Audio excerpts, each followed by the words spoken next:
মহান সত্তা আল্লাহ সুবহানাহু ওয়া তাআলা তিনি নাকি 18,000 মাখলুকাত সৃষ্টি করেছেন। আমরা শুনে আসছি না, কথা বলেন। আমরা দীর্ঘদিন যাবত ধরে শুনে আসছি আল্লাহ সুবহানাহু ওয়া তাআলা তিনি নাকি 18,000 মাখলুকাত সৃষ্টি করেছেন। বিভিন্ন আলেম ওলেমা পীর ফকি মাশায়েখ দরবেশ আলোচনার শুরুতে এই তথ্যটা দেয়, অথচ আল্লাহ সুবহানাহু ওয়া তাআলা বলছেন পবিত্র কোরআন সূরা নাহল সূরা 16 আয়াত নম্বর 18 এবং সূরাতুল ফাতিহা রব্বুল আলামিন এই আয়াতে তাফসীর করতে গিয়ে ইমাজ উদ্দিন ইবনে কাসির রাহিমাহুল্লাহ জন্ম 701 হিজরি মৃত্যু 774 হিজরি বিখ্যাত তাফসীরের গ্রন্থ ইবনে কাসির নাম শুনেছি। তাফসীর ইবনে কাসির সমস্ত ওলামাদের ঐক্যমতে অথেন্টিক গ্রহণযোগ্য তাফসীর। রব্বুল আলামিন এই আয়াতে তাফসীর করতে গিয়ে আজ থেকে প্রায় 800 বছর পূর্বে তিনি বলছেন আল্লাহ সুবহানাহু ওয়া তাআলা কত কোটি যে মাখলুকাত সৃষ্টি করেছেন, মানুষ আর জিন জাতি যদি একত্রিত হয়ে আল্লাহ সুবহানাহু ওয়া তাআলার মাখলুকাত তার নিয়ামত গুনতে শুরু করে, আল্লাহ সুবহানাহু ওয়া তাআলার মাখলুকাত তার নিয়ামত গুণে শেষ করতে পারবে না। আল্লাহ সুবহানাহু ওয়া তাআলা এত কোটি মাখলুকাত সৃষ্টি করেছেন, অথচ আমরা শুনে আসছি আল্লাহ নাকি 18,000 মাখলুকাত সৃষ্টি করেছেন। যদিও এই মর্মে আল্লাহ নবী কিছু বলে নাই, কোরআনের কথা নবীর কথা যে আল্লাহর মাখলুকাত তার নিয়ামত গুণে শেষ করা সম্ভব নয়। এই জন্য আপনাকে অনেক বড় আলেম হতে হবে, মহাপণ্ডিত হতে হবে এমনটা নয়। আপনার যদি কোনো সন্তান থাকে যে মাধ্যমিক পাশ করেছে, আর যেসব যুবকরা আছে শিক্ষিত সমাজ যারা আছেন যারা বায়োলজি নিয়ে পড়াশোনা করছেন, যারা প্রাণবিদ্যা নিয়ে যৎ সামান্য পড়াশোনা আছে, গোটা বিশ্ব জগতের প্রাণ জগৎ নিয়ে যারা গবেষণা করছে, টিভিতে একটা চ্যানেলও আছে দেখবে ন্যাশনাল জিওগ্রাফি, তাদের দাবি গোটা বিশ্ব জগতে প্রায় 1,67,000 রকমের প্রাণীর অস্তিত্ব পেয়েছে। কতগুলো কথা বলেন? 1,67,000 রকমের আলাদা আলাদা প্রাণীর অস্তিত্ব পেয়ে গেছে বিজ্ঞানীরা। শুধু সমুদ্র নিচে 9,000 প্রকারের আলাদা আলাদা প্রাণীর অস্তিত্ব পাওয়া গিয়েছে। এখন যদি 1,67,000 প্রাণীর অস্তিত্ব দেখতে পাচ্ছি আমরা, আর আমার মতো বুজুর্গ হুজুর যদি এসে বলে 18,000 মাখলুকাত, ভাই কার কথাটা মানবেন? কথা বলেন। জি, আমরা বলছি 18,000 মাখলুকাত, অথচ বিজ্ঞান সায়েন্স প্রমাণ করে দিয়েছে 1,67,000 প্রাণীর অস্তিত্ব পেয়ে গেছে, এখনো গবেষণা শেষ হয় নাই। এই জন্য আপনাকে আমি প্রথমেই বলি, মনে রাখবেন সমাজে এমন কিছু কথা প্রচলিত আছে যেগুলো আমরা ধর্ম মনে করে জানি, অথচ সেগুলো ধর্ম নয়। যেগুলো কোরআন মনে করে জানি, অথচ সেগুলো কোরআন নয়। যেগুলো হাদিস মনে করে জানি, অথচ সেগুলো হাদিস না। তার জ্বলন্ত দৃষ্টান্ত আমরা সবাই জানি 18,000 মাখলুকাত, অথচ এটা কোরআন হাদিসের কথা নয়। এমনি এমনি চলছে, এমনি কে বলে দিয়েছে, ওটা মাশহুর হয়ে গেছে, মানুষ বলতে শুরু করেছে, আমরা বলছি, সকলেই বলছে, অথচ কোরআন বলছে আল্লাহর মাখলুকাত গুণে শেষ করা সম্ভব নয়। আল্লাহ সুবহানাহু ওয়া তাআলা তুমি আমাদের এই কথাটাকে মানুষের কাছে তদন্ত সাপেক্ষে গ্রহণ করার তৌফিক দান করো, সকলে পড়ি আল্লাহুম্মা আমিন। আজকের আলোচ্য বিষয় চলন্ত ধর্ম বনাম চূড়ান্ত ধর্ম তথা প্রকৃত ইসলাম বনাম প্রকৃত ইসলাম। আগে থেকে আলোচনা বিষয় ঘোষণা করা হয়েছে, এই জন্য আপনাকে প্রথমেই জাস্ট একটা ইঙ্গিত দিয়ে বললাম যে প্রকৃত ইসলাম কোনটা, আল্লাহর মাখলুকাত গুণে শেষ করা যাবে না। আর প্রচলিত ইসলাম আল্লাহ 18,000 মাখলুকাত তৈরি করেছে। এটা হুজুরের কথা, একটা কোরআনের কথা। কথা কি বুঝতে পারছেন? কথা বোঝা যাচ্ছে? তার মানে আপনাকে প্রথমে এটা দিয়ে ইঙ্গিত দিলাম যে প্রচলিত ইসলাম বলে কিছু ইসলাম আছে যেগুলো মানুষ ধর্ম মনে করে করে, অথচ সেগুলো ধর্ম নয়। তার জ্বলন্ত দৃষ্টান্ত আমি সামনে কয়েকটা আপনাদের সামনে দেব, যেন আরো আপনার কাছে স্পষ্ট হয়ে যায়। অনেক মানুষ দেখবেন স্টেজে এসে আগে কথাবার্তা অনেক কিছুই বলে, অথচ সুনান তিরমিজি হাদিস নম্বর 2499 আল্লাহর নবী তিনি বলছেন আসসালামু কবলাল কালাম, সমস্ত কথা বলার পূর্বে হবে সালাম। কি বললাম? কথা বলেন। আসসালামু কবলাল কালাম, সমস্ত কথা বলার পূর্বে কি হবে? আগে সালাম হবে। নচেত অনেককে দেখা যায় যে আমরা শুরুতে এসে বিসমিল্লাহির রহমানির রহিম আলহামদুলিল্লাহ ওয়াসসালাতু ওয়াসসালাম পড়ে দিচ্ছি, অথচ আল্লাহ নবীর হাদিস সুনান তিরমিজি হাদিস না 2499 আসসালামু কবলাল কালাম, কথা বলার পূর্বে হবে আগে সালাম। অনেককে দেখবেন জুমার আমরা খুতবা দিই, খুতবা দেওয়ার সময়তে সালাম টালাম না বলে আমরা মিম্বরে দাঁড়িয়ে যাই, আছে না নাই? কথা বলেন। খুতবা মানে বক্তৃতা, আলোচনা। আর আল্লাহ নবী বলছে কথা বলার পূর্বে আগে সালাম হবে, মানে খুতবা দেওয়ার পূর্বে আগে আপনাকে সালাম দিতে হবে, তারপর আপনাকে অন্য কোনো কথা বলতে হবে। মানে আপনি কেবল উঠেছেন খুতবা দেওয়ার জন্য, আগে সালাম দিবেন, তারপরে মিম্বারে বসবেন। কথা কি বুঝতে পারছেন? তারপরে মুয়াজ্জিন আজান দেবে, আজান যখন শেষ হবে তারপরে হামসানা দিয়ে খুতবা শুরু হয়ে যাবে। কিন্তু আমাদের সমাজে এই আমল, এই সুন্নাহ প্রচলিত আছে? কথা বলেন না।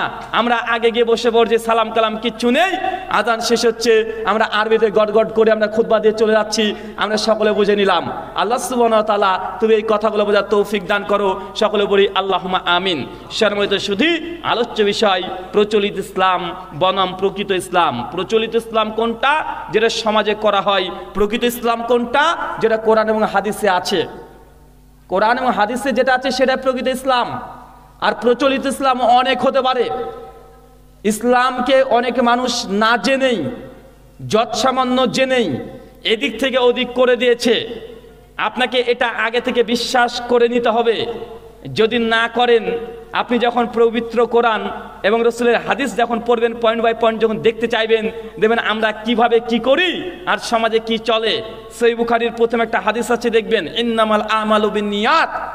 মানুষের প্রত্যেকটা আমল নির্ভর করে নিয়াতের উপরে। কিসের উপরে? কথা বলেন। নিয়াত ছাড়া কোনো ইবাদত কবুল হবে? কথা বলেন। নিয়াত ছাড়া কোনো ইবাদত কবুল হবে না। যেহেতু সহিহ বুখারীর প্রথম হাদিস কিতাবুল ওয়াহি, ওই অধ্যায়ের প্রথম হাদিস এটাই। আব্দুল্লাহ ইবনে আমর থেকে হাদিসটা বর্ণনা আছে, ইন্নামাল আমালু বিন্নিয়াত। মানুষের প্রত্যেকটা কর্ম নির্ভর করে নিয়াতের উপরে। মানুষ এই হাদিসটাকে পেয়ে এটা নিজের মতো ব্যাখ্যা বিশ্লেষণ করে এখন জোহরের জন্য এক নিয়াত, আসরের জন্য আরেক নিয়াত, মাগরিবের জন্য আরেক নিয়াত, এশার জন্য আরেক নিয়াত, এশার জন্য আরেক নিয়াত, তারাবির জন্য আরেক নিয়াত, জানাজার জন্য আরেক নিয়াত করেছে কি করে নাই? কথা বলেন। আপনি নামাজ যখন শুরু করছেন, শুরু করার পূর্বে নায়াত দিয়ে শুরু করেন কি করেন না? মানুষ আছে না নাই? নায়াতন দিয়ে শুরু হয় কি হয় না? অথচ এই মর্মে না কোরআনে কোনো আয়াত আছে, না রাসূলের কোনো হাদিস আছে। সহিহ তো দূরের কথা, যঈফ তো দূরের কথা, জালো কোনো হাদিস বর্ণনা হয় নাই। আল্লাহ নবী বলেছে ইন্নামান আমালু বিন্নিয়াত। প্রত্যেকটা কর্ম নির্ভর করে নিয়াতের উপরে। নিয়াত এসেছে আরবি শব্দ নাওয়া থেকে। নাওয়া মানে বিচি, বীজ।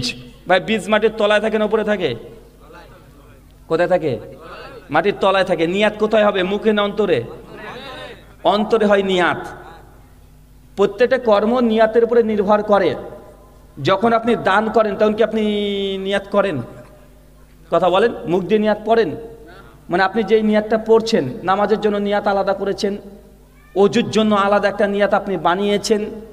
আমি বলছি প্রচলিত ইসলাম, আল্লাহ নবী বললেন নিয়াত করার কথা, আর আমরা সকলে নিয়াত করা বাদে নিয়াত পড়ছি। একটা নিয়াত করা আর একটা নিয়াত পড়া, এর মধ্যে পার্থক্য আগে বুঝতে হবে। অনেক মানুষ বুঝে না। যখনই বলি ভাই এই নিয়াত আপনি পড়ছেন, এটা কোরআন হাদিসে নাই, তখন সঙ্গে সঙ্গে বলে কেন? বুখারী প্রথম হাদিসে তো আছে। আল্লাহ নবী বলেছেন প্রত্যেকটা কাজ নির্ভর করে নিয়াতের উপরে। জি, নিয়াত করতে হয়, নিয়াত পড়তে হয় না। এখন আপনি বুঝলেন না নিয়াত করার পড়ার মধ্যে পার্থক্য কি? একটা জাস্ট উদাহরণ দেবো, বুঝতে পারবেন।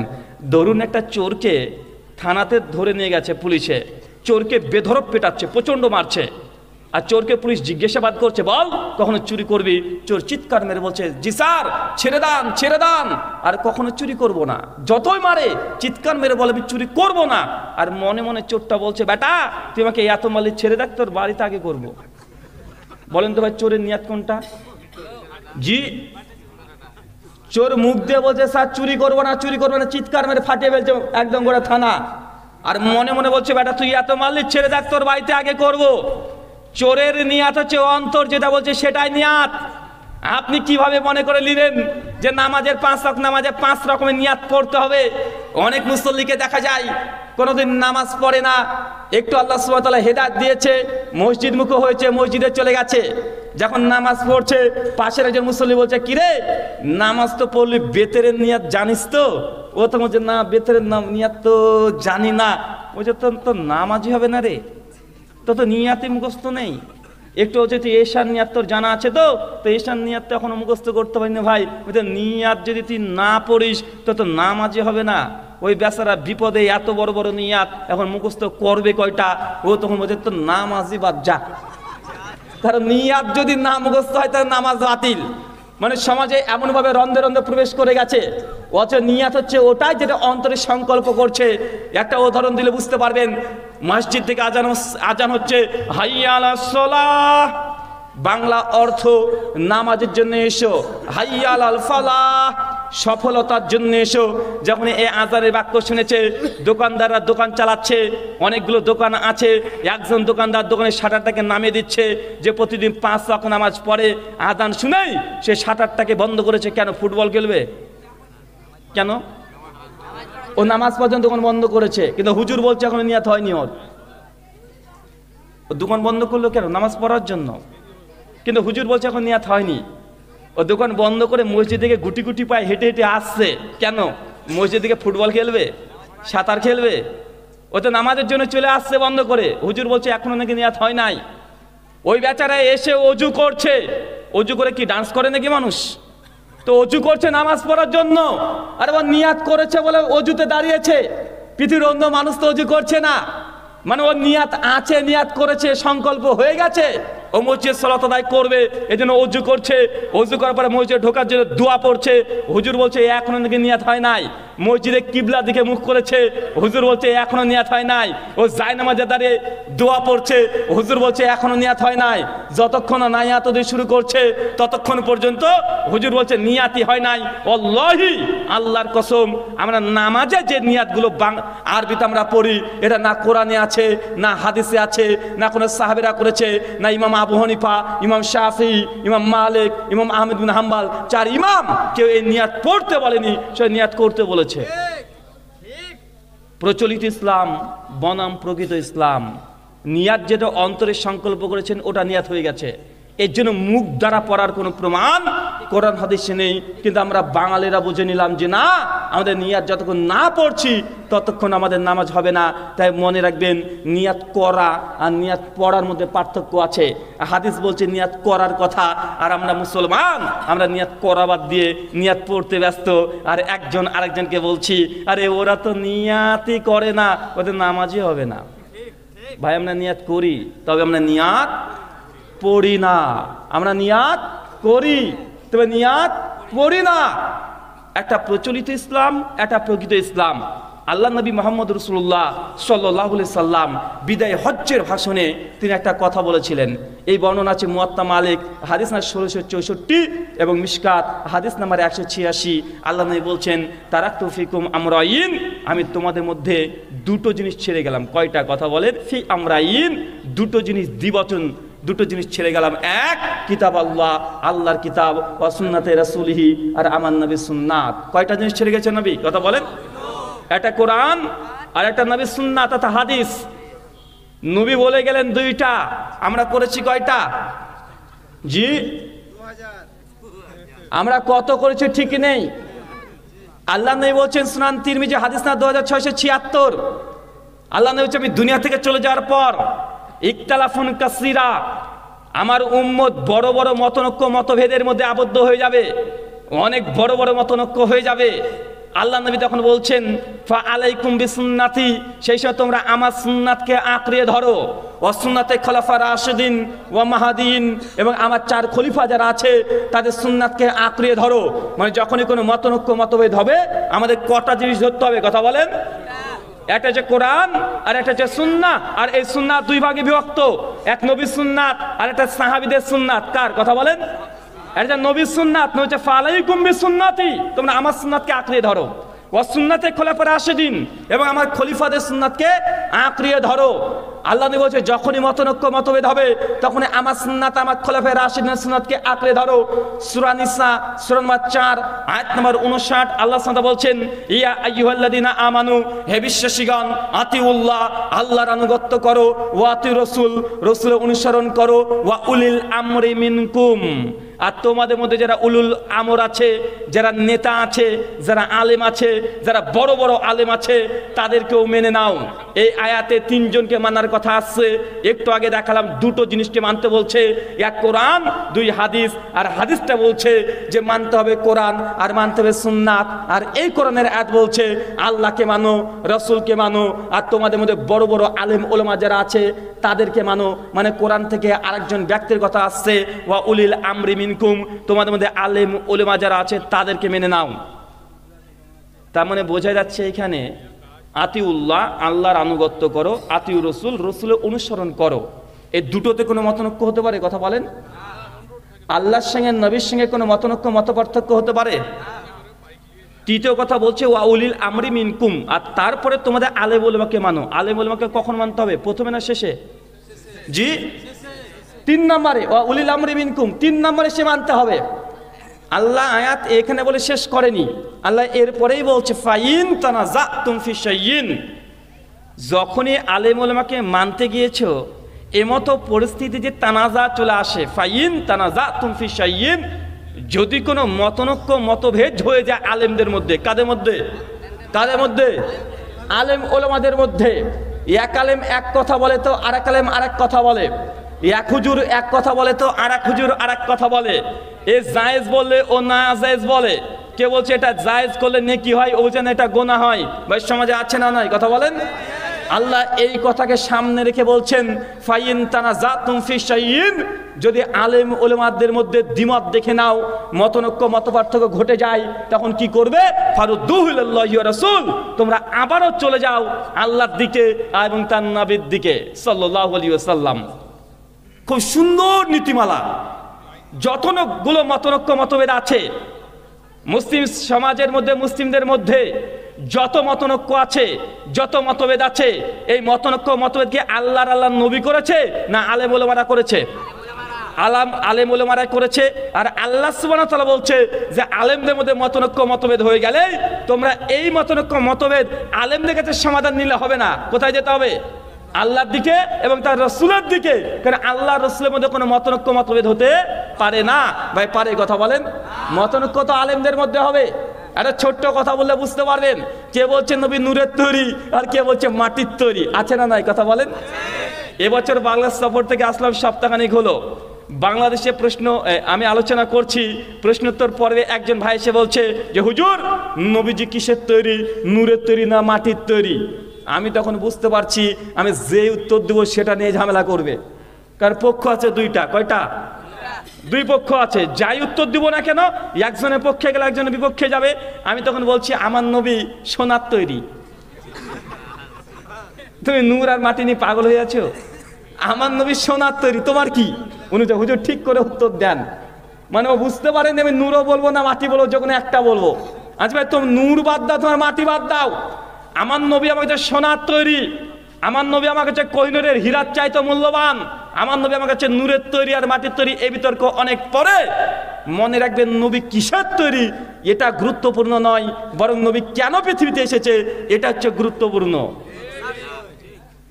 আপনি বাড়িতে নেই, থানা থেকে পুলিশ এসেছে, এসে গেটটাকে নক করেছে, আপনার স্ত্রী গেটটাকে খুলেছে, কে? জি থানা থেকে এসেছি। আপনার হাজবেন্ড বাড়িতে আছে? জি নেই, উনি একটু বাইরে গিয়েছে। আচ্ছা উনি যদি আসেন ওনাকে বলবেন থানাতে দেখা করতে। পুলিশ চলে গেছে, আপনি কয়েক ঘন্টা পর বাড়িতে ঢুকেছেন, ঢুকে আপনার স্ত্রী বলছে জানো থানা থেকে কয়েকজন পুলিশ এসেছে। এখন আপনি আপনার স্ত্রীকে কি বলেন? পুলিশ এসেছে? আসলে পুলিশটা কত ফিট লম্বা গো? পুলিশটা কেমন পোশাক পরেছিল? পুলিশটা দেখতে সুন্দর তো? পুলিশটা মাথায় টুপি ছিল তো? কি খেয়ে এসেছিল গো? কেমন দেখতে গো? এইসব প্রশ্ন করবেন? কথা বলেন না, জিজ্ঞাসা করবেন যে এই পুলিশ কেন এসেছিল। কি জিজ্ঞাসা করবেন? যে পুলিশ কর্মকর্তা থানা থেকে কেন এসেছিল, সে কি খেয়ে এসেছে, কি পরে এসেছে, কত ফুট লম্বা, দেখতে কেমন, কালো না সাদা, এগুলো আমাদের জানার দরকার নেই। পুলিশ কেন এসেছে এটা হচ্ছে আমাদের জানার প্রয়োজন। আল্লাহর নবী কিসের তৈরি এটা গুরুত্বপূর্ণ নয়, বরং নবী দুনিয়াতে কেন এসেছে এটাই গুরুত্বপূর্ণ। কিন্তু মুসলিম উম্মাহ আমরা উল্টো দিকে চলছি, নবী কিসের তৈরি এটা নিয়ে মারামারি করছি। নবী কেন এসেছে? মানুষকে অন্ধকার থেকে আলো দেখাতে এসেছে, জাহান্নামের পথ আর জান্নাতের পথ আলাদা করতে এসেছে, শিরক আর কুফরের মধ্যে পার্থক্য করতে এসেছে, সুন্নাত আর বিদআতের মধ্যে পার্থক্য করতে এসেছে, মানুষকে হেদায়েতের পথ দেখানোর জন্য এসেছে। সবগুলো ভুলে গিয়ে এখন নবী নূরের তৈরি না মাটির তৈরি, এটা নিয়ে ভাইয়ের মধ্যে ভাইয়ের দ্বন্দ্ব ঝামেলা ফিতনা আছে না নাই? কথা বলেন। জি, আমাদের প্রতি অনেকে অভিযোগ করে বলে এরা নবীকে ভালোবাসে না, নবীকে সম্মান করে না, এরা নবীকে মাটির তৈরি বলে। ভাইজান, এ কথা একদম ভুল, এটা মিথ্যাচার। আর আল্লাহ নবী বলেছে কাফাবিল মারিয়া কাদিবান ইউহাদ্দিসু বিকুল্লি মা সামিয়া, একজন ব্যক্তির মৃত্যু হওয়ার জন্য এতটুকু যথেষ্ট, কোনো কথা শুনবে আর না তদন্ত করে আরেকজনকে বলবে। সেই মুসলিম মুকাদ্দামার 6 নম্বর হাদিস, আল্লাহ নবী বলছেন একজন ব্যক্তি মৃত্যু হওয়ার জন্য এতটুকু যথেষ্ট যে আপনি কোনো কথা শুনেছেন, অন্য কার কাছে শুনেছেন, আর তদন্ত না করে আরেকজনকে রটিয়ে বেড়াচ্ছেন, দেখো এরা এই করে, এরা ওই করে, যে আপনি কখনো তদন্ত করে দেখেননি।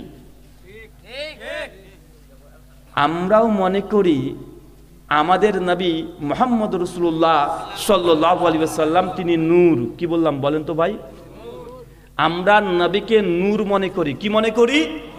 নবীকে নূর মনে করি, তবে নূরের তৈরি এই শব্দটুকুকে বিশ্বাস করি না। কি বললাম? কথা বলেন।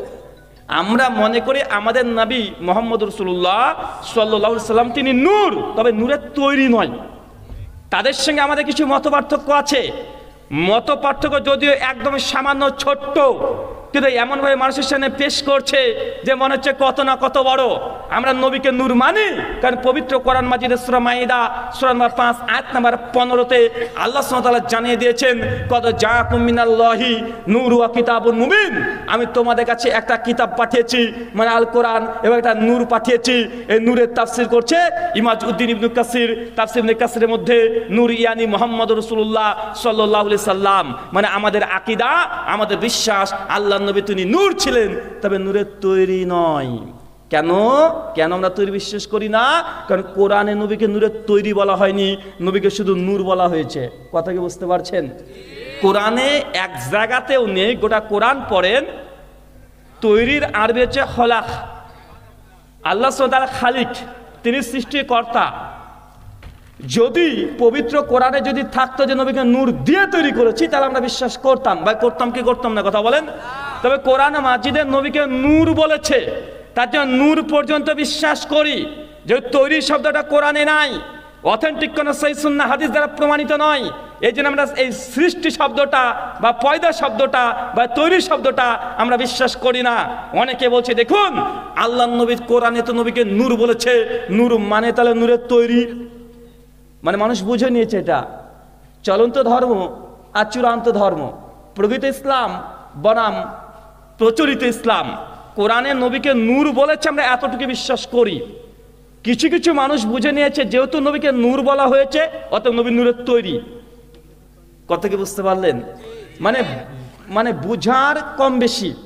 কোরআনে নূর আছে এতটুকুই আমরা বিশ্বাসী, আর যারা এক ধাপ এগিয়ে বলছে যেহেতু নূর বলেছে অত নবী নূরের তৈরি।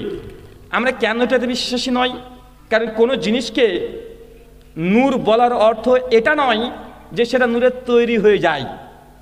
সূরা ইব্রাহিমের 1 নম্বর আয়াতে আল্লাহ কোরআন মাজিদকে নূর বলেছে। কোরআনের নাম কি? কোরআনকে আল্লাহ নূর বলেছে। এখন কোরআনকে কি আপনি নূরের তৈরি বলবেন?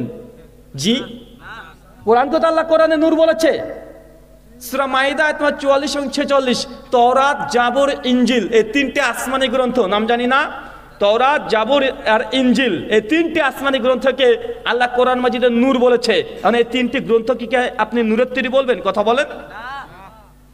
সহিহ মুসলিম কিতাবুস সালাত হাদিস না 762, আল্লাহ নবী বলছে as-সালাতুন নূর, নামাজ হচ্ছে নূর। এখন নামাজ কি নূরের তৈরি? আমাদের মধ্যে এটাই ভুল ধারণা। দূরত্ব এখান থেকে তৈরি হয়। ওই যে আমি বলেছি কাফা মিন মারিয়া কাদিবান ইউহাদ্দিসু বিকুল্লি মা সামিয়া, একজন ব্যক্তির মৃত্যু হওয়ার জন্য এতটুকুই যথেষ্ট যে কারো ব্যাপারে কিছু শুনেছে আর তদন্ত না করে আরেকজনকে বলে দিয়েছে, রটিয়ে বেড়াচ্ছে। আমরা এই জন্যই বলি নবীকে নূর বলি, তো নূরের তৈরি বলি না। কেন? কারণ কোরআন নবীকে নূর বলা হয়েছে, নূরের তৈরি বলা হয়নি। 2, কোনো জিনিসকে নূর বলার অর্থ এটা নয় যে সেটা নূরের তৈরি হয়ে গেল। যেমন কোরআনকে আল্লাহ নূর বলেছে, তওরাতকে নূর বলেছে, জাবুরকে নূর বলেছে, হাদিসের নবীর সালাত নামাজকে নূর বলেছে। এগুলো কি সব নূরের তৈরি বলা যাবে? না। সূরা ইউনূস খুলেন আয়াত নাম্বার 5, সূরা নূহ আয়াত নাম্বার 15-তে আল্লাহ চাঁদকে নূর বলেছে। চাঁদকে কি বলেছে? মুনির, নূর। এখন চাঁদকে কি নূরের তৈরি বলবেন? কথা বলেন।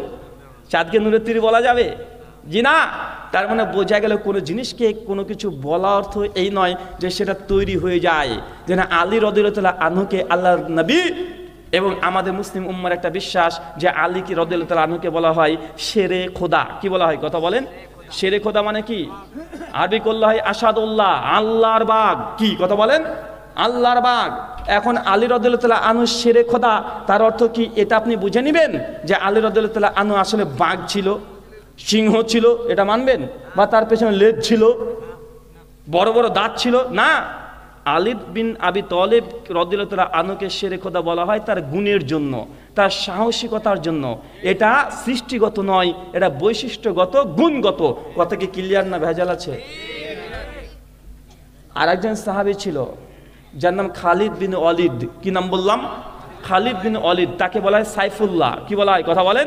সাইফুল্লাহ। সাইফুল্লাহ মানে আল্লাহর তরবারি। এখন উনি কি তরবারি মতো দেখতে? না। আল্লাহ নবী সাইফুল্লাহ উপাধি এই জন্য দিয়েছে যে যতগুলো জিহাদে খালিদ বিন ওয়ালিদ গিয়েছে, কোন জিহাদে মুসলমানরা হারেনি, কোন জিহাদে মুসলমানরা পরাজয় লাভ করেনি। প্রত্যেকটা জিহাদে খালিদ বিন ওয়ালিদ যেখানে ছিল সে বিজয়ের পতাকা পথ পথ করে উড়েছে মুসলমানদের পক্ষে। এই জন্য আল্লাহ নবী খুশি হয়ে তার নাম দিয়েছে সাইফুল্লাহ, আল্লাহর তরবারি। এখন কি আপনি এই সাহাবীকে তরবারি মনে করেন যে লোহা দিয়ে তৈরি? কথা বলেন? লোহা তামা দিয়ে তৈরি মনে করেন? না। তাই এই সাইফুল্লাহ সাহাবীর নাম একটা গুণ, এটা সৃষ্টিগত নয়।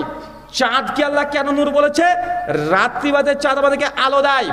তওরাতকে আল্লাহ কেন নূর বলেছে? তওরাত বনি ইসরাইলকে হেদায়েতের পথ দেখিয়েছে। কোরআনকে আল্লাহ কেন নূর বলেছে? কোরআন মানুষকে হেদায়েতের নূর, আলো, জ্যোতি দেখিয়েছে।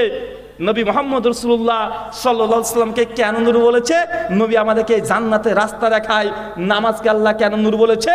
কারণ নামাজ মানুষকে জান্নাতের রাস্তা দেখায়।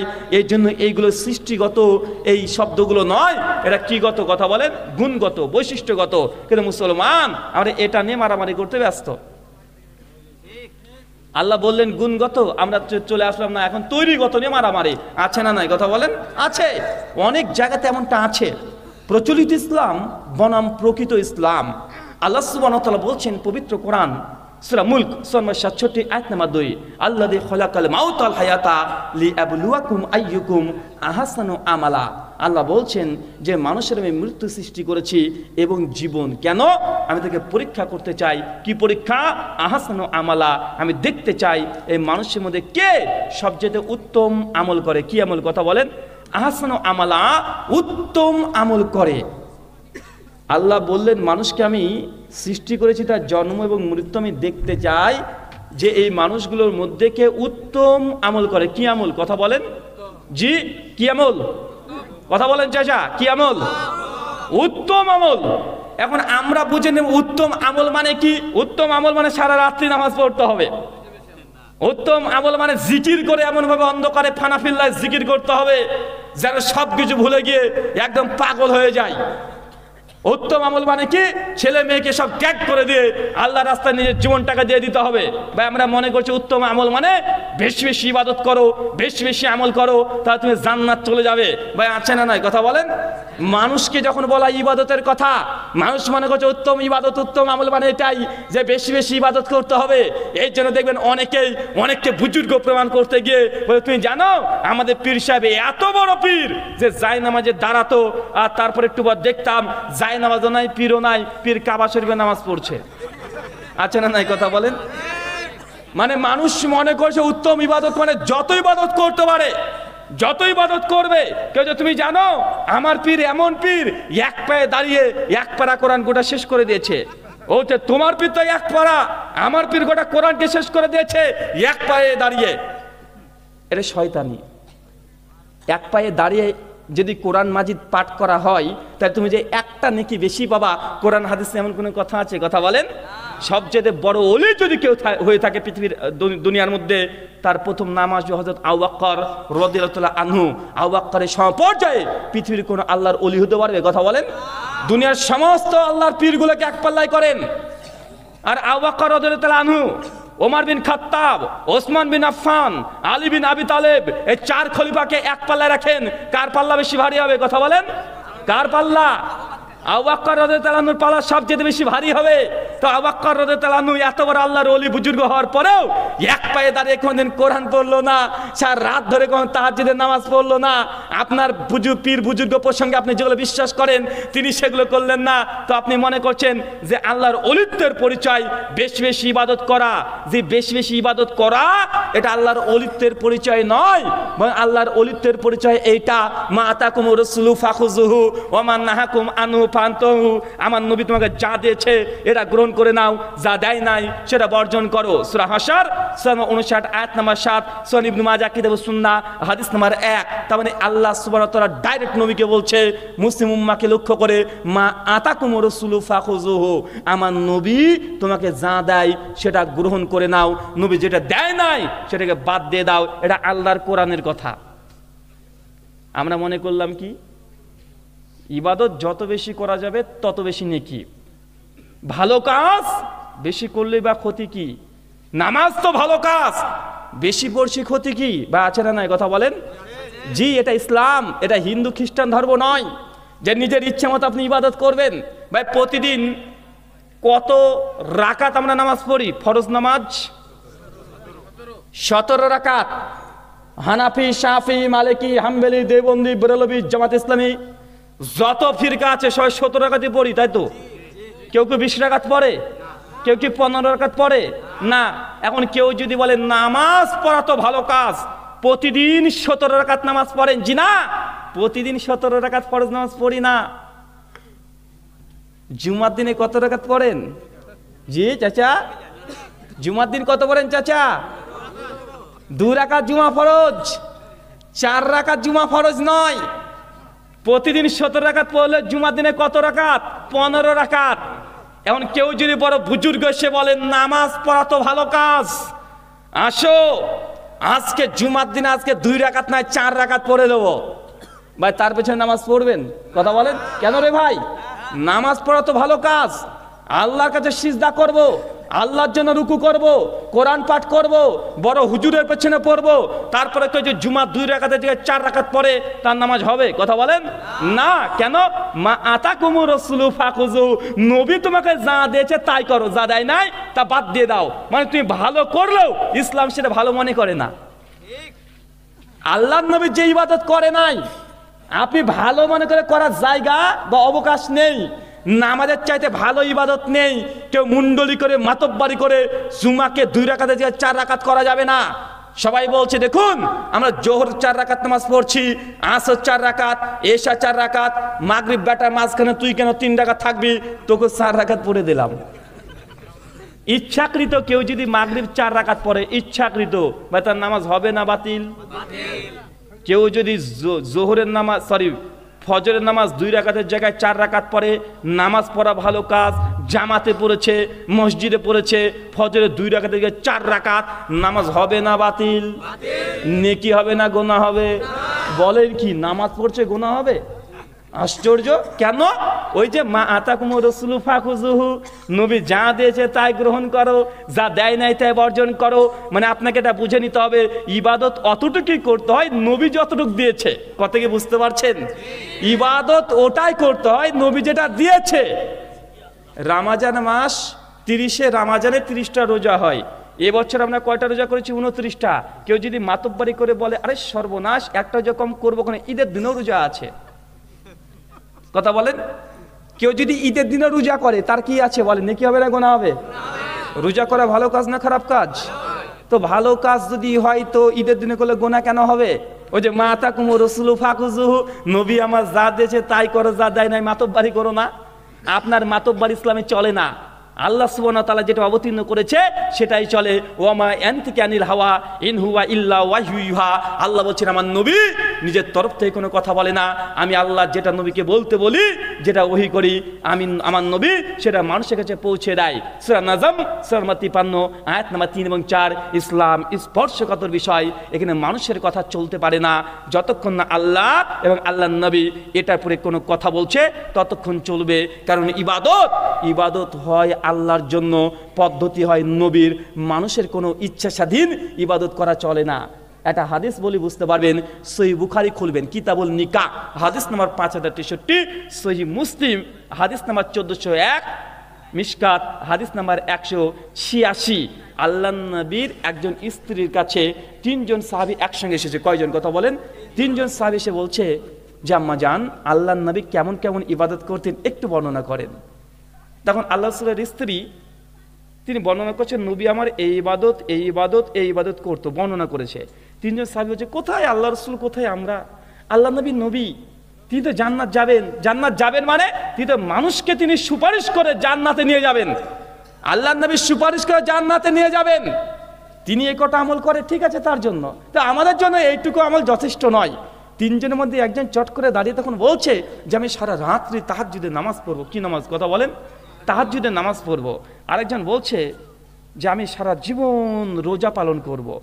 আরেকজন বলছে যে আমি কখনো বিয়েই করব না, নিজের জীবনটাকে উৎসর্গ করে দিলাম, কারণ বিয়ে করলে স্ত্রী হবে, ওর প্রতি ভালোবাসা মায়া মহব্বত জমে যাবে, সে ছেলে সন্তান মেয়ে সন্তান হবে, এই দুনিয়ার মুহূর্তে আমি আবদ্ধ হয়ে যাব, আমার বিয়ে করার দরকার নেই, আমি আল্লাহর রাস্তায় নিজের জীবনটাকে উৎসর্গ করে দিলাম।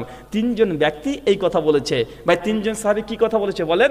একজন বলছে সারা রাত্রি তাহাজ্জুদের নামাজ পড়বো, রাত্রিবেলাতে ঘুমাবো না। আরেকজন বলছে সারা জীবন আমি রোজা পালন করব, রোজা কোনো বাদ দেব না। আরেকজন বলছে কোনো বিয়েই করব না, নিজের জীবনটাকে আমি আল্লাহ সুবহানাহু ওয়া তাআলার পথে আমি উৎসর্গ করে দিলাম।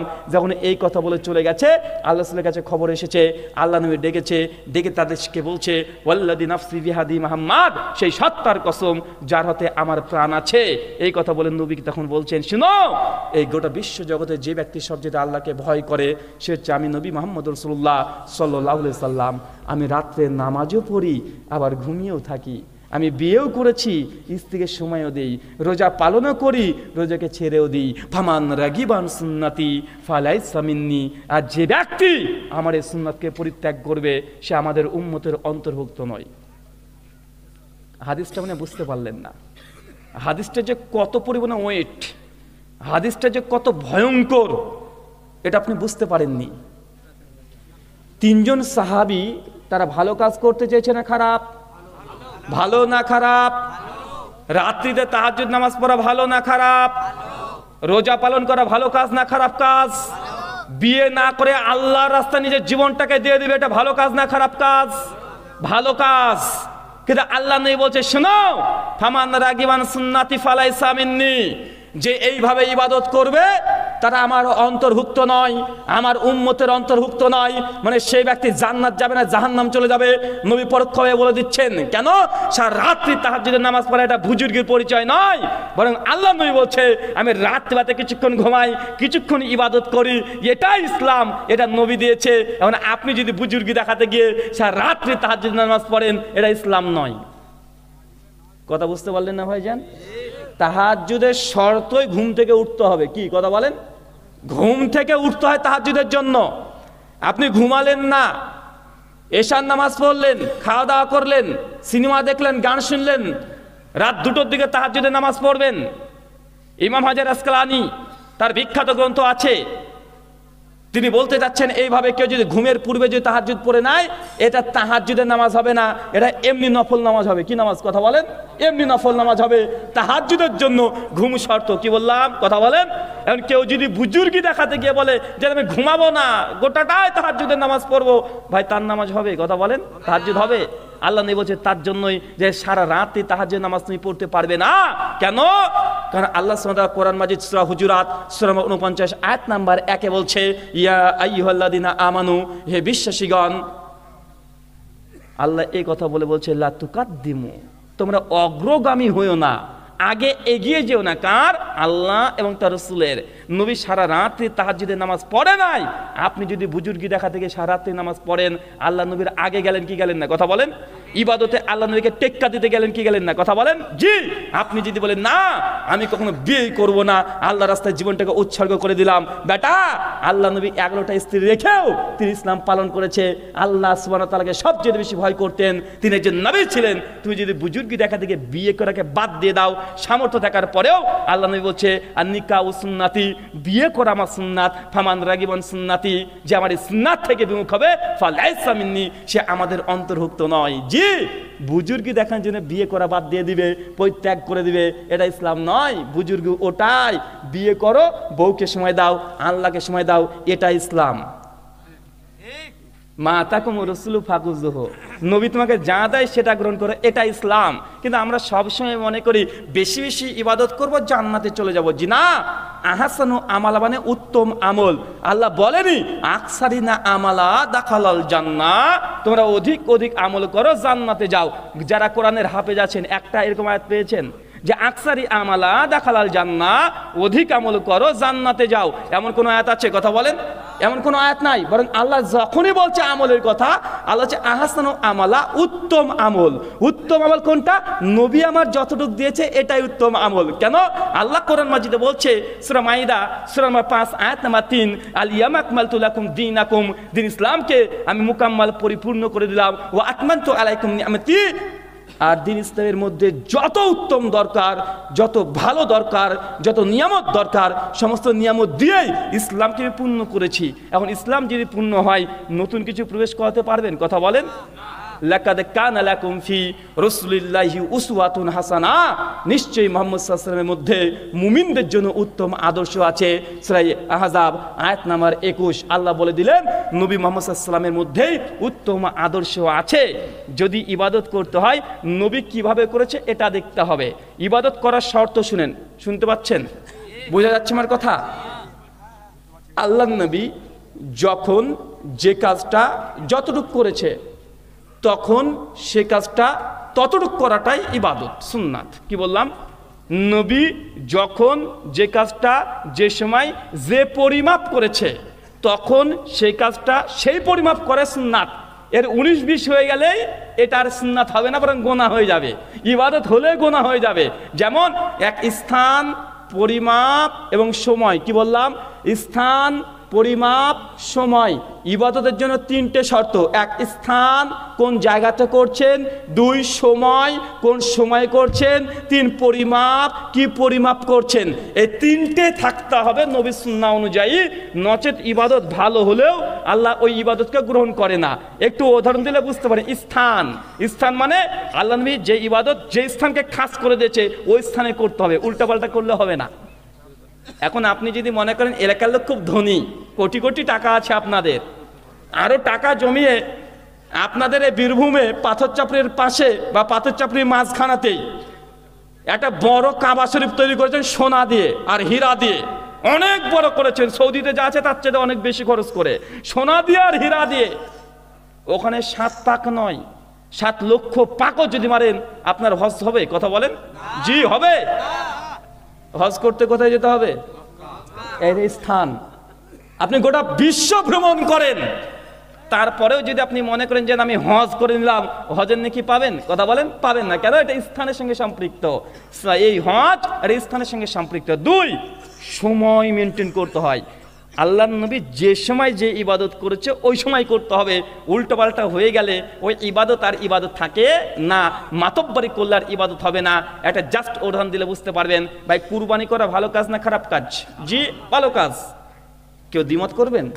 কুরবানি করা ভালো কাজ না ভাই? ভালো কাজ। এখন এলাকার গ্রামবাসী যদি বলে শুনুন, যার যার বাড়িতে কুরবানি আছে আগামীকাল সকালবেলায় ঈদগাহতে নিয়ে আসবেন, কুরবানি দিয়ে দেব। কাল যদি কুরবানিকে জবাই করে দেয়, একটা না 10টা করে দেয়, ভাই কুরবানি হবে? কেন হবে না? ভালো কাজ তো, আগে করে নিয়েছে একটু। কুরবানি আজকে নয়, কুরবানির আগের দিন, সলাতের আগে, নামাজের আগে, কুরবানির নামাজ পড়ে নাই, ও যদি বলছে যে নামাজ পড়তে গেলে দেরি হয়ে যাবে, আগে একটু জবাই করে দিয়ে চলে যায়। ও আগে জবাই করে দিয়ে নামাজ পড়তে গিয়েছে। নামাজের আগে যদি কুরবানি আপনাদের এলাকায় জবাই করে দেন, ভাই কুরবানি হবে? কথা বলেন। কেন? সময় আসেনি। কি আসেনি? সময় আসেনি। ফিতরা দেওয়া ভালো কাজ না খারাপ কাজ?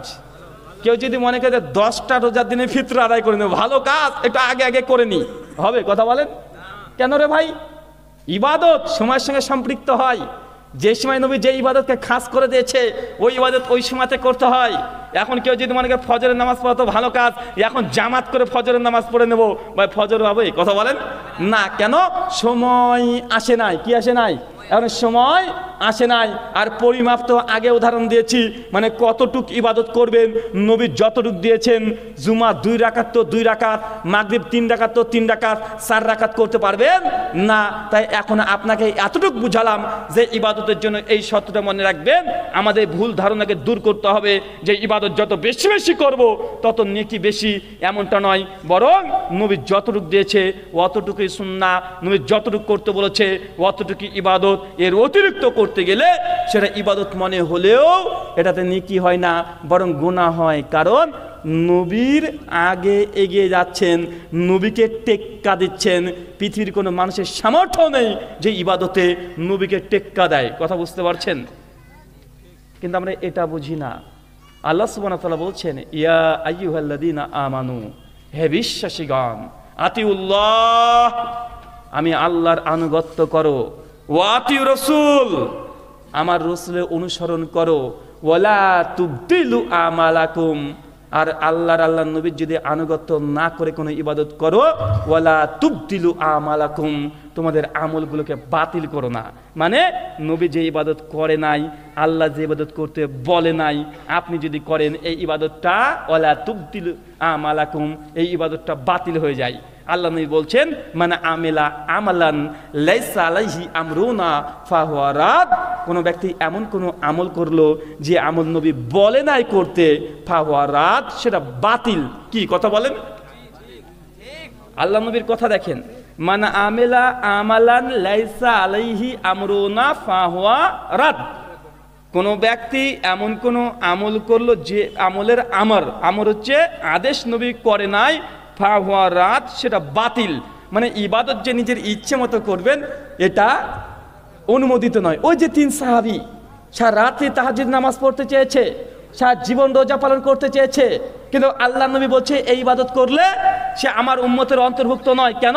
কারণ নবী আদেশ করে নাই। ইবাদত ভালো হলেও এই ইবাদত আপনি করতে পারবেন না, যতটুকু দিয়েছে ততটুকু করতে হবে। আল্লাহ সুবহানাহু ওয়া তাআলা মুসলিম উম্মাহকে এই কথাগুলো বোঝার তৌফিক দান করো। সকলে পড়ি আল্লাহুম্মা আমিন।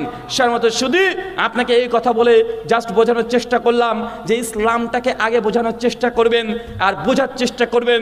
ইবাদত আপনি নিজে কখনো আবিষ্কার করতে পারবেন না, কেন ইবাদত তৈরি করার ইখতিয়ার আল্লাহ আমাদেরকে, তো দূরের কথা আল্লাহ কোনো নবী রাসূলকে ইখতিয়ার দেয় নাই। কি বললাম কথা বলেন? এই কথা খুব স্পর্শকাতর, এই কথাটা খুব স্পর্শকাতর, মনে রাখবেন। ইবাদত কার জন্য হয়? ইবাদত কার জন্য করি? আল্লাহর জন্য। ইবাদত আপনি নিজে থেকে বাড়াতেও পারবেন না, কমাতেও পারবেন না, এটা তো আমরা পারবো না। এমনকি এই ইখতিয়ার আল্লাহ কোনো নবী রাসূলকেও দেয়নি। ইবাদত নিজের ইচ্ছে মতো বাড়াবে বা কমাবে ইখতিয়ার আমাদের হুজুরদের তো নেই, তো নেই। আল্লাহ কোনো নবী রাসূলকে ইখতিয়ার দেয় না যে শরীয়তের মধ্যে কিছু বাড়াবে নিজের ইচ্ছে মতো অথবা কমিয়ে দিবে, এটা আল্লাহ নবীদেরকেও দেয় নাই। এটা ঘটনা বলে বুঝতে পারবেন। এই ঘটনা আমরা সকলে জানি, সহিহ বুখারীতে আছে, কিতাবুস সালাত হাদিস নাম্বার 349, সুনানে আবু দাউদ কিতাবুল জুমা হাদিস নাম্বার 1499। আমরা সকলেই জানি হঠাৎ জিবরিল আলাইহিস সালাম একদিন এসে আল্লাহ নবীকে আসমানে নিয়ে চলে যাচ্ছে, তথা মেরাজে। ভাই আমরা জানি কি জানি না? কথা বলেন। আল্লাহ নবীকে মেরাজে নিয়ে চলে যাচ্ছেন, জান্নাত দেখেছেন, জাহান্নাম দেখেছেন, নবী ফিরে চলে আসছেন, এসে 6 নম্বর আসমানে দাঁড়িয়েছেন, আর ওইখানে আরেকজন নবীর সঙ্গে সাক্ষাৎ, তার নাম নবী মূসা আলাইহিস সালাতু ওয়াস সালাম। নাম জানি কি জানি না? ভাই এই ঘটনা আমরা শুনি নাই? অনেক জায়গাতে তো শোনা হয়, মিলাদ মাহফিল সব জায়গায় বলা হয় এই ঘটনা, যে 6 নম্বর আসমানে নবী মূসা আলাইহিস সালাম তিনি দাঁড়িয়ে আছেন, নবী চলে এসেছেন, আর মূসা আলাইহিস সালাম বলছে যে ইয়া রাসূলুল্লাহ, আপনার উম্মতকে আল্লাহ কি দিয়েছে? আল্লাহ নবী খুশি মনে বলছেন, ফারাজা খামসিন সালাতান, আল্লাহ আমার উম্মতের জন্য 50 ওয়াক্ত নামাজ দিয়েছে। কত ওয়াক্ত? কথা বলেন। 50 ওয়াক্ত নামাজ দিয়েছে। মূসা শুনে বলছে, ব্যাপার কি? আরে সর্বনাশ, 1 ওয়াক্ত 2 ওয়াক্ত নয়, কত ওয়াক্ত? 50 ওয়াক্ত, মানে প্রতিদিন 50 বার নামাজ। মূসা শুনে তখন বুঝতে পেরে গেছে, সে আল্লাহ নবীকে ফাইর যে যান, ঘুরে যান ইলা রাব্বিক, রবের কাছে যান, আল্লাহর কাছে যান, নামাজ কমিয়ে নিয়ে আসেন। যখনই শুনেছে যে আমাদের জন্য 50 ওয়াক্ত নামাজ ফরজ করেছে আর নবী নিয়ে চলে আসছে, ওই সময় তো মূসা বলছে ফাইর যে যান, ফিরে যান ইলা রাব্বিক, রবের কাছে যান, আপনার উম্মত 50 ওয়াক্ত নামাজ আদায় করতে পারবে না। যখন এই কথা বলেছে আল্লাহ নবী আল্লাহর কাছে চলে গিয়েছে, আল্লাহ আমার উম্মত 50 পারবে না, আল্লাহ কমিয়ে দাও। আল্লাহ বলছে আচ্ছা ঠিক আছে, যাও যাও যাও, কমিয়ে দিলাম। নামাজ কমিয়ে দিয়েছে। আবার আল্লাহ নবী এসে মুসার সঙ্গে দেখা হয়েছে আলাইহিসসালাম, কত কমেছে? তো এত। যে যান, ঘুরে যান, ইলা রাব্বিক, রবের কাছে যান, আল্লাহর কাছে যান, এখনো পারবে না, আবার কমান।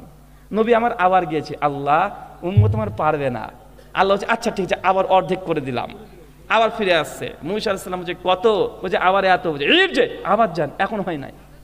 বারবার যায় আর আসে, যায় আর আসে। কোথায় বলেন তো ভাই? দুনিয়াতে না, আসমানে। কোথায়? কথা বলেন। এই ঘটনা কোথাকার? আসমানের। এই হাদিস থেকে কয়েকটা শিক্ষা আছে। এক, বলেন তো নবী মুসা সাল্লামের মর্যাদা বেশি না আমাদের নবী মুহাম্মদ রাসূলুল্লাহ সাল্লাল্লাহু আলাইহি ওয়াসাল্লামের মর্যাদা বেশি? অবশ্যই বেশক আমাদের নবী শ্রেষ্ঠ নবী, সমগ্র সৃষ্টি জগতের শ্রেষ্ঠ নবী আমাদের নবী। এই হাদিস শিক্ষা দেয় কখনো কখনো ছোটরাও বড়দেরকে সংশোধন করে দিতে পারে। কারণ মুসা আলাইহিস সালাম নবীকে, আমাদের নবীকে যায় যান, ঘুরে যান, ইলা রাব্বিক, রবের কাছে যান। মানে কখনো কখনো মুরিদরাও পীরের ভুল ধরতে পারে। কথা বুঝতে পারলেন না ভাই? কারণ মুসা আলাইহিস সালাম তিনি নবীকে বলছে শ্রেষ্ঠ নবী, যান, ফিরে যান, উম্মত আপনার 50 পারবে না। তাই পরামর্শ সবাই দিতে পারে, ছোটরাও বড়দেরকে পরামর্শ দিতে পারে। এই জন্য ইসলামের একটা বিধি, মক্কার ইমাম যদি নামাজ পড়ায়, নামাজে যদি কি রাতে ভুল করে, আপনাদের বীরভূমের একজন রাখাল যদি কোরআনের হাফেজ হয়, তার যদি কোরআন ওই আর জানা থাকে, ইমাম সাহেব যদি ভুল ধরে, ওই আপনাদের এলাকার লোক ধরতে পারবে কি পারবে না? কথা বলেন, পারবে কি পারবে না? লুকমা দিতে পারে কি পারে না? জি, ছোটরাও বড়দের ভুল ধরতে পারে, এ হাদিস থেকে প্রমাণ। দুই, মুসা আলাইহিস সালাম বলছে আপনার উম্মত 50 ওয়াক্ত নামাজ আদায় করতে পারবে না। এখান থেকে একটা জিনিস প্রমাণিত হয়, আল্লাহর নবী তিনি আলিমুল গায়েব, সমস্ত কিছু জানেন, উম্মতের খবর রাখেন। এই আকীদাটাও বিশুদ্ধ নয়, সঠিক নয়। কেন? যদি নবী আমার জানতেন যে আমার উম্মত 50 ওয়াক্ত পারবে না, তো আল্লাহ যখন দিয়েছে তখনই আল্লাহ বলে আল্লাহ আমার উম্মত 50 পারবে না, আল্লাহ তুমি কমিয়ে দাও। নবী না বলে আল্লাহর সঙ্গে তিনি প্রথম আসমানে চলে এসেছেন। মানে আল্লাহ নবী আলিমুল গায়েব, সব কিছু জেনে নিয়েছেন, জেনে যান এমন কিছু নন। যদি জানতেন, আল্লাহ যখনই 50 দিয়েছেন নবীকে বলতেন, নবী আল্লাহকে আল্লাহ আমার উম্মত 50 পাবে না, কমিয়ে দাও। কথা কি বুঝতে পারছেন? এই হাদিস থেকে 3 নম্বর শিক্ষা। প্রশ্ন আসতে পারে, তাহলে হুজুর বুঝলাম নবীজি আমার আলিমুল গায়েব নন, তাহলে মুসা আলাইহিস সালাম কিভাবে জেনে নিলেন আগে থেকে? উম্মতের খবর কিভাবে জানলেন? ভাই প্রশ্ন আসে কি আসে না? কথা বলেন। মুসা আলাইহিস সালাম কিভাবে বুঝলেন যে উম্মত 50 পারবে না? আল্লাহ নবী বুঝতে পারলেন না, মুসা তো বুঝে নিয়েছে, তাহলে নিশ্চয় না মুসা আলাইহিস সালাম তিনি আলিমুল গায়েব? জি না। এর আসল কারণ হচ্ছে এইটা যে আমাদের নবীর 1500 বছর আগে নবী মুসা দুনিয়াতে এসেছিল। কথা কি বুঝতে পারছেন? কত বছর আগে? 1500 বছর আগে বনী ইসরাইলের নবী। তাহলে তওরাত অবতীর্ণ হয়েছে, দুনিয়ার মানুষকে চড়িয়ে বেড়েছে, ফেরাউনের মতো বজ্জাত মানুষকে নবী মুসা আলাইহিস সালাম দেখে গেছে। এই যে দুনিয়ার এই অভিজ্ঞতা নবী মুসা আলাইহিস সালাম আসমানে কাজে লাগিয়েছে। কারণ ও আগে দুনিয়াতে এসে দেখে গেছে যে মানুষ খুব বদ, 50 ওয়াক্ত এক ওয়াক্তই পড়বে না। এই জন্য এই অভিজ্ঞতা দুনিয়ার আসমানে কাজে লাগিয়ে দিয়েছে যে উম্মত পারবে না। কথা কি আমার বুঝতে পারছেন? এই হাদিস থেকে 5 নম্বর শিক্ষা। এই হাদিস থেকে 20-এর অধিক শিক্ষা দেওয়া যায়। শুধু এই কথা, ইরজে ইলা রাব্বিক, যান, ফিরে যান রবের কাছে। এই আলোচনার মূল অংশ এটা, যেটা এখন বলতে চলেছি। কোন নবী রাসূলকে আল্লাহ এখতিয়ার দেয় নাই যে ইবাদতের মধ্যে বাড়াবে অথবা কমাবে নিজের তরফ থেকে। জ্বলন্ত দৃষ্টান্ত এই হাদিস, ইরজে ইলা রাব্বিক, যান, ঘুরে যান, আল্লাহর কাছে নামাজ কমিয়ে নিয়ে আসেন। এখন ভাই আপনাদের দৃষ্টি আকর্ষণ করছি, এবার বোঝার চেষ্টা করেন। আসমানে কথা চলছে, নবী মুসা আর আমাদের নবী। এখন কোন নবীকে যদি আল্লাহ এখতিয়ার দিতেন যে শরীয়ত বা ইবাদতে বাড়াতেও পারে কমাতেও পারে, তাই নবী মুসা আর আমাদের নবী আসমানে দাঁড়িয়ে দাঁড়িয়ে পরামর্শ করতেন, দেখেন মোহাম্মদ সাল্লাল্লাহু আলাইহি ওয়াসাল্লাম আপনার উম্মত 50 পারবে না, তো এক কাজ করেন, আপনি 5 করেন। তো দুজনই আসমানে পরামর্শ করে দুনিয়াতে 5 ওয়াক্ত নামাজ নিয়ে আসতো। যদি এখতিয়ার থাকতো, যেহেতু এখতিয়ার নেই, বারবার আল্লাহর কাছে যায়, আল্লাহ কমিয়ে দাও। কথা বুঝতে পারলেন না? যদি নবী রাসূলের এখতিয়ার থাকতো, নিজের তরফ থেকে আল্লাহ যা দিয়েছে একা একা কমিয়ে দেবে, ইবাদতে কমিয়ে দেবে বা বাড়িয়ে দেবে। তাই নবী একা একা দুনিয়াতে এসে বলতো যে আমার উম্মত তুমি তো 50 পারবে না, আল্লাহ 50 দিতে, ঠিক আছে আমি 5 করে দিলাম। নবী বলতে পারতেন কি পারতেন না? যদি এখতিয়ার থাকতো, কথা বলেন, পারতেন। কিন্তু যেহেতু এখতিয়ার নাই, তাই বারবার আল্লাহর কাছে যেতে হয়, আল্লাহ কমিয়ে দাও, আল্লাহ কমিয়ে দাও। কারণ ইবাদত হবে আল্লাহর, আল্লাহ নির্ধারণ করে দিবে বান্দা আমার কতটুকু ইবাদত করবে। কথা কি আমার বুঝতে পারছেন? তরিকা হচ্ছে মুহাম্মদ রাসূলুল্লাহ সাল্লাল্লাহু আলাইহি সাল্লামের আমরা নিই, আর ইবাদত হয় আল্লাহর। এই কথা থেকে বোঝা যায় নবী রাসূল যদি ইবাদতের মধ্যে বাড়াতেও না পারে, কমাতেও না পারে, বা আমি আপনি কে? কথা বলেন। আবেগ দিয়ে ধর্ম চলে না, ধর্ম চলে কোরআন এবং হাদিস দিয়ে। আল্লাহ সুবহানাহু ওয়া তাআলা তুমি এই কথাগুলোকে বোঝার তৌফিক দান করো। সকলে পড়ি আল্লাহুম্মা আমিন। সর্বদা শুধু এতটুকু বোঝা আপনার জন্য যথেষ্ট। প্রচলিত ইসলাম এবং প্রকৃত ইসলাম, আপনি আবেগ দিয়ে ধর্ম করতে যাবেন না। যদি ইবাদত করতে হয়, একটা রুকু যদি করতে হয়, দেখতে হবে যে আল্লাহর নবী আমার করেছে কিনা, সাহাবা রাদিয়াল্লাহু তাআলা আনহু করেছে কিনা। যদি করে থাকে আপনি করেন, যদি না করে থাকে আপনি করা থেকে বিরত থাকেন। আজকে আমি আলোচনা এখানে ইতি টানছি, যে কিছু প্রশ্ন উত্তর আছে, প্রশ্ন উত্তর দিয়ে আলোচনা শেষ হবে। ওয়ামা আলাইনা ইল্লাল বালাগ। জি ভাই, দ্রুত, সময় নাই।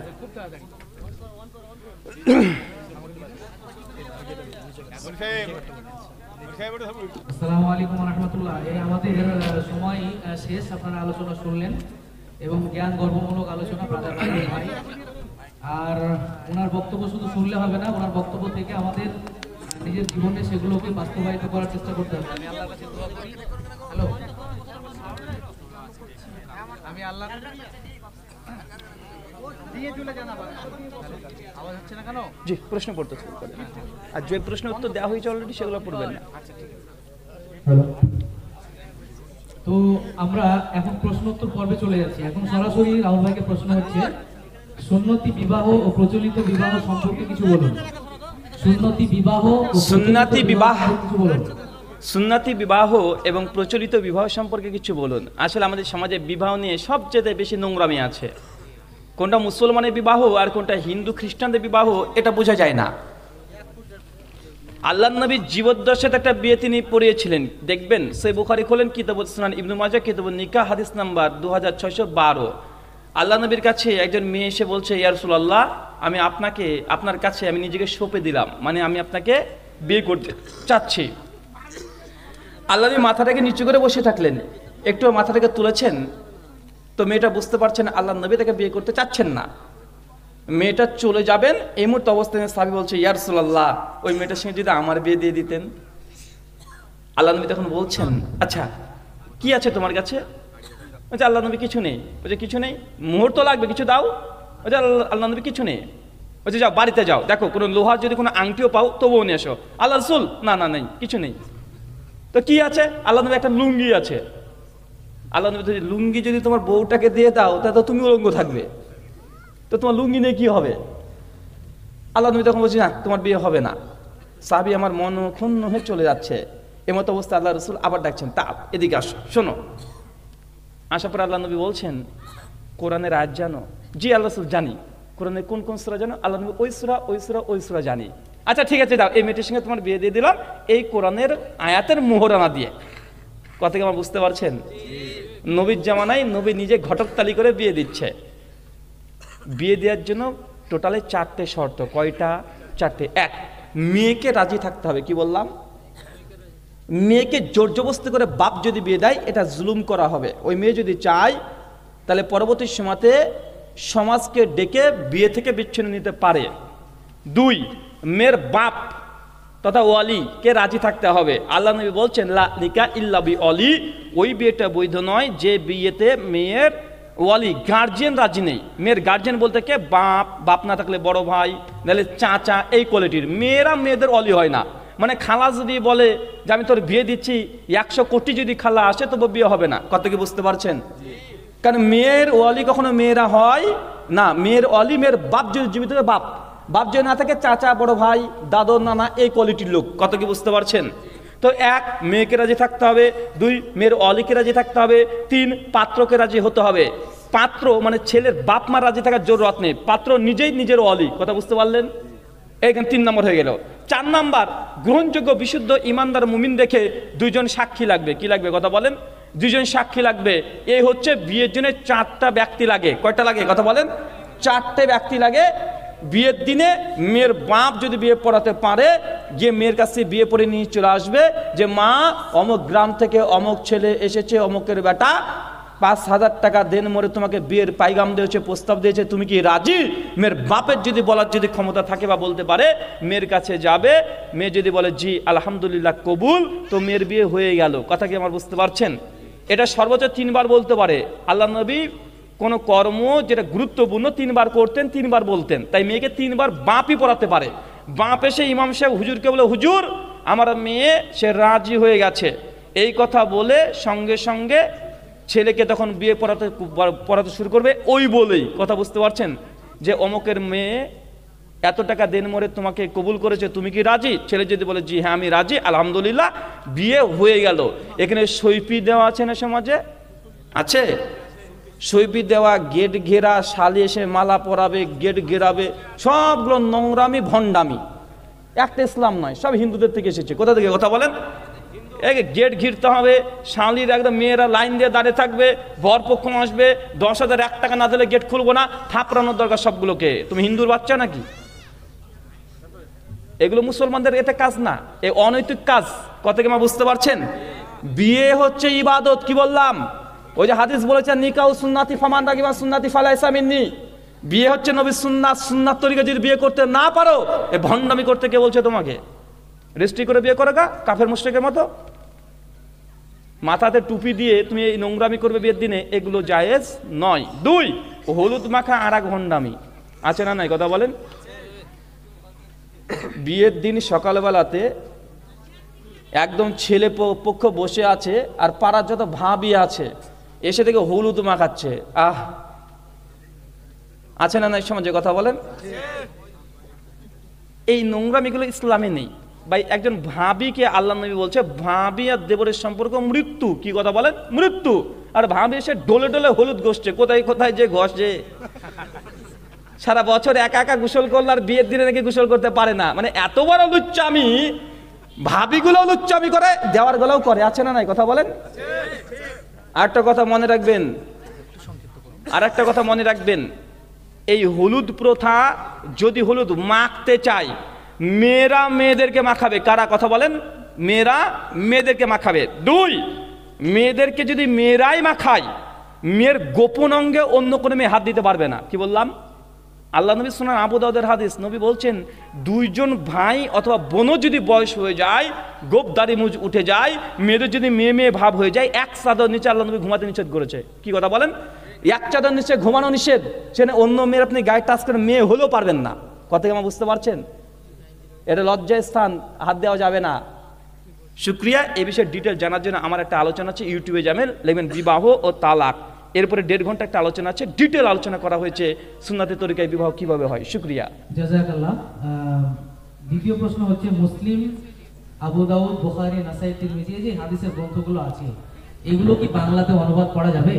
বুখারী, মুসলিম, আবু দাউদ, তিরমিজি, ইবনে মাজাহ, নাসাই যে বাংলা হাদিসগুলো আছে, এগুলো কি পড়া যাবে? ভাই এগুলো কেউ মানে করেনি। অনুবাদগুলো করেছে হানাফি ভাইরা। কারা করেছে? কথা বলেন। বাংলাতে প্রথম বাংলা ভাষাতে বুখারীকে অনুবাদ করে বাংলাদেশি আল্লামা আজিজুল হক কাশেমি, তিনি হানাফি দেওবন্দি বিদ্বান, তিনি প্রথম করেছেন। সেই মুসলিমের অনুবাদ হানাফিরা করেছে, আবু দাউদ হানাফিরা করেছে, তিরমিজি হানাফিরা করেছে, ইবনে মাজাহ, নাসাই, মুসনাদ আহমদের বাংলা হানাফিরাই করেছে। তো ভাই যারা বলছে পড়া যাবে না, এগুলো এক ধরনের শয়তানি। কারণ যারা বলছে পড়া যাবে না, তারা দেখেন তারা কোরআনকে কানজুল ইমান, আহমদ রেজা খান বেরলভি, তার কোরআন ছিল উর্দুতে, তিনি কেন উর্দুতে করলো? আর উর্দু থেকে তিনি কেনই বা বাংলা করলো? ভাই বাংলাতে করেছে কি করেনি? কথা বলেন। আমাদের পশ্চিম বাংলার মুর্শিদাবাদ আমার জেলার বাড়ি, আমার বাড়ি থেকে 25-30 কিলোমিটার দূরে হবে গোলাম সামদানি রেজবি, বেরলভি জামাতের, তাকে বলা হয় মুফতি আজম। তিনি মুসনাদে ইমামে আজম আবি হানিফা হাদিসের একটা কিতাবকে অনুবাদ করেছে। যদি বাংলা অনুবাদ পড়া নাই যায়, তিনি কেন হাদিসের কিতাবগুলোকে বাংলাতে অনুবাদ করছে? কথা বলেন। মানে নিজের পক্ষে যেগুলো যাবে সেগুলো বাংলা চলবে, নিজের বিরুদ্ধে গেলে বাংলাও চলবে না। এই নীতি তো ভালো নয়। শুকরিয়া। জাযাকাল্লাহ। বিশ্বনবী মুহাম্মদ সাল্লাল্লাহু আলাইহি ওয়াসাল্লামকে আল্লাহ তাআলা সৃষ্টি না করলে কিছুই নাকি তৈরি হতো না। আল্লাহর নবীকে সৃষ্টি না করলে কিছুই যেন সৃষ্টি করতেন না, এই মর্মে কথা প্রচলিত আছে। এই মর্মে আসলে হাদিসগুলো সহিহ নয়। কয়েকটা হাদিস এসেছে, আল্লামা মোল্লা আলিকারি রহিমাহুল্লাহ হানাফি বিদ্যান তিনি মিরকাতের মধ্যে ওই হাদিসটাকে নিয়ে এসেছেন যে আল্লাহ সুবহানাহু ওয়া তাআলা নবীকে সৃষ্টি না করলে আসমান জমিন কিছুই সৃষ্টি করতেন না। ইমাম জাওজি আল মাওজুআতের প্রথম খণ্ডের ২৭ নম্বর পৃষ্ঠাতে এই হাদিস নিয়ে এসে বলছে লা আসলাহু, এই হাদিসের কোনো ভিত্তি নেই। কি নেই কথা বলেন? ভিত্তি নেই, এটা এমনি এমনি চলে এসেছে, এই সনদ সহি নয়, এমনি প্রচলিত আছে। যেন একটা হরিণ বাঁধা ছিল গাছেরই তলায়, একটা ওয়াজ হয় না, এই এমনি মানুষ বলছে, এটা কোরআন হয়েছে নাই, এমনি এমনি চলছে। মানে এরকম অনেক ঘটনা আছে যেগুলো এমনি এমনি চলছে। তো এই হাদিসের আসলে এটা হাদিস নয়, এটা মৌজু জাল। আর আল্লাহ সুবহানাহু ওয়া তাআলা কেন সৃষ্টি করছে এই কথা কোরআন মাজিদে বলে দিয়েছেন। সূরা জারিয়াত সূরা ৫১ আয়াত নম্বর ৫৬-তে, ওমা খলাকতু জিন্না ওয়া ইনসা ইল্লা লিয়াবুদুন, মানুষের জিনকে সৃষ্টি করেছে ইবাদতের জন্য, আল্লাহ বলে দিয়েছে। শুকরিয়া। জাযাকাল্লাহ। 1 জানুয়ারিতে যুবকের এখন যে ব্যবহার তা কি করা ঠিক? হাদিস ও কোরআনের সুনান আবু দাউদ ৪০৩১ কিতাবুল লিবাস, আল্লাহ নবী বলছেন মান তাশাব্বু বিকওমিহি ফাহুয়া মিনহু, তুমি এই দুনিয়াতে যার আনুগত্য করবে হাসর তার সঙ্গেই হবে। কাফর মুশরিকের আনুগত্য অনুসরণ করবে, ব্রাজিল আর্জেন্টিনা নিয়ে চিৎকার মারবে, এই মেসির পিছনে কিয়ামতের মাঠে দাঁড়াবে, নবীর পেছনে দাঁড়াতে পারবে না। শুকরিয়া। জাযাকাল্লাহ। আমি একজন পেশায় রাজমিস্ত্রি, আমি কি মন্দির নির্মাণ করতে পারি? আপনি পেশায় একজন রাজমিস্ত্রি, মন্দির নির্মাণ করতে পারবেন কি পারবেন না? হিন্দু খ্রিস্টানদের ১০ তলা ২০ তলা বিল্ডিং নির্মাণ করে দিবেন, কোনো সমস্যা নেই। তার সঙ্গে বেচা কেনা লেনদেন সব কিছু করতে পারবে, সমস্যা নেই। ছোট্ট যে মন্দির আছে ওটা করতে পারবেন না, এটা শিরকের সঙ্গে সহযোগিতা করা। কত কি বুঝতে পারছেন? তাদের বাড়িতে সব কিছু খেতে পারবেন, ভাত মাছ ডিম ভর্তা সব খান, মাংস খেতে পারবেন না। তার সঙ্গে লেনদেন সব করতে পারবেন, পুজোর চাঁদা দিতে পারবেন না। তাদেরকে গায়ের রক্ত দিয়ে দেন, গোনা হবে না। চাঁদা পয়সা যদি আপনি পুজোর উদ্দেশ্যে দেন, গোনা হবে। কত কি বুঝতে পারছেন? ধর্মীয় কোনো কাজে সহযোগিতা করা যাবে না, এটা হারাম, শিরক। শিরক কখনো আল্লাহ ক্ষমা করবে না। ইন্না শিরকা লা জুলমুন আযীম। জাযাকাল্লাহ। আমার পাকা বাড়ি আছে, এখন আমি সরকারি অনুদানে একটা বাড়ি পাচ্ছি, সেই বাড়ি কি আমার পক্ষে নেওয়া জায়েজ হবে? সহিহ বুখারী ক্রয় বিক্রয় অধ্যায় হাদিস নাম্বার 5912, আল্লাহ নবী বলেছেন যে ব্যক্তি প্রতারণা করে ফালাইসা মিন্নি, সে আমাদের উম্মতের অন্তর্ভুক্ত না। যদি প্রতারণা দিয়ে ডুপ্লিকেট করে আপনি যদি ঘর থাকার শর্তেও আবার অ্যাপ্লিকেশন দিয়ে ঘর নেন, এটা প্রতারণার শামিল। কথা বুঝতে পারছেন? মুসলিম কখনো প্রতারক হতে পারে না। শুকরিয়া। জাযাকাল্লাহ। মৃত ব্যক্তির উদ্দেশ্যে, সওয়াবের উদ্দেশ্যে জীবিতরা কি কি করতে পারে? আমার একটা বই আছে মৃত ব্যক্তির জন্য জীবিতদের করণীয় এবং বর্জনীয়। ফ্লিপকার্টে যাবেন, লিখবেন ব্রাদার রাহুল হোসেন, এটুকু লিখলে আমার বইয়ের লিস্ট চলে আসবে, প্রায় 12খানা বই আছে। মৃত ব্যক্তির জন্য জীবিতদের করণীয় কি? আল্লাহ নবী বলেছে মানুষ যদি মৃত্যুবরণ করে তার সমস্ত ইবাদত বন্ধ হয়ে যায়, ইল্লা সলাসা, 3টে ইবাদত টিকে যায়। 1, নেক সন্তান যদি দোয়া করে সেই দোয়াটা কার্যকারী হয়। 2, মৃত ব্যক্তি যদি দুনিয়াতে কোনো কর্ম করে গেছে যে কর্মটার কারণে এখনো পৃথিবীর অস্তিত্ব ভারসাম্যই আছে এবং সেখান থেকে মানুষ উপকার লাভ করছে, এই নেকি তার কবরে যেতে থাকে। কথা কি বুঝতে পারছেন?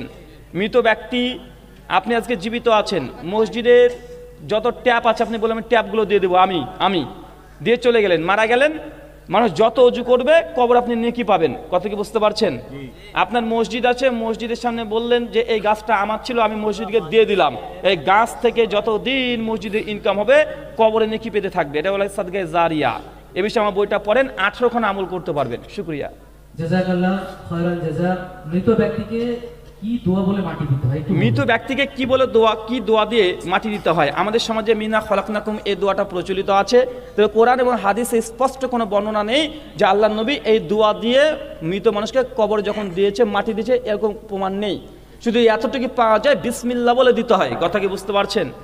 বিসমিল্লাহ বলে দিতে হয়। আমার একটা বই আছে আহলে হাদিস হানাফি মাযহাব ইখতিলাফ নিরাসান, মাসালা নাম্বার 34-এর ডিটেল আলোচনা করেছি, আমার ইউটিউবে একটা আলোচনা আছে, দেখে নিতে পারেন। শুকরিয়া। পুরুষ ও মহিলাদের সালাতে কোনো পার্থক্য আছে? নারী এবং পুরুষের সালাতের মধ্যে, নামাজের মধ্যে কোনো পার্থক্য আছে কি? মেয়ে এবং ছেলের ওযুর মধ্যে কোনো পার্থক্য আছে? ওযুর মধ্যে যদি পার্থক্য না থাকে, সালাতের মধ্যে পার্থক্য থাকে কিভাবে? আল্লাহ নবী বলছেন সহিহ বুখারী 631 নম্বর হাদিস, সল্লু কামারা রাইতুমুন্নি উসাল্লি, নামাজ আদায় করো ওইভাবে যেভাবে আমাকে দেখছো। নবী নারী আর পুরুষের নামাজে কোনো পার্থক্য দেয় নাই। শুকরিয়া। কবরে কি খেজুরের ডাল পোতা যাবে? কবরে কি খেজুরের ডাল পোতা যাবে? কবরে খেজুরের ডাল পোতা একটা হাদিস আছে। আল্লাহ নবী রাস্তা দিয়ে যাচ্ছেন, একটা কবরের আযাব হচ্ছে, সহিহ মুসলিম কিতাবুল জানাইজ 1419 নম্বর হাদিস। আল্লাহ নবীর সঙ্গে সঙ্গে সাহাবীদেরকে বলছেন, কিছুক্ষণ ওয়েট করার পরে একটা গাছ থেকে খেজুরের একটা ডাল কেটে কবরে দিয়ে দিলেন। দিয়ে দেওয়ার পরে আল্লাহ নবী বলছেন এখানে দুজন ব্যক্তির আযাব হচ্ছে এই কারণে যে একজন প্রস্রাব থেকে কি করতো না, কথা বলেন, পবিত্রতা অর্জন করতো না। এই খেজুরের গাছটা যতক্ষণ কোনো রস থাকবে ততক্ষণ কবর আযাব মাফ হবে। এই উদ্দেশ্যে নবী কি দিয়েছেন, খেজুরের গাছ একটা পুঁতে দিয়েছে।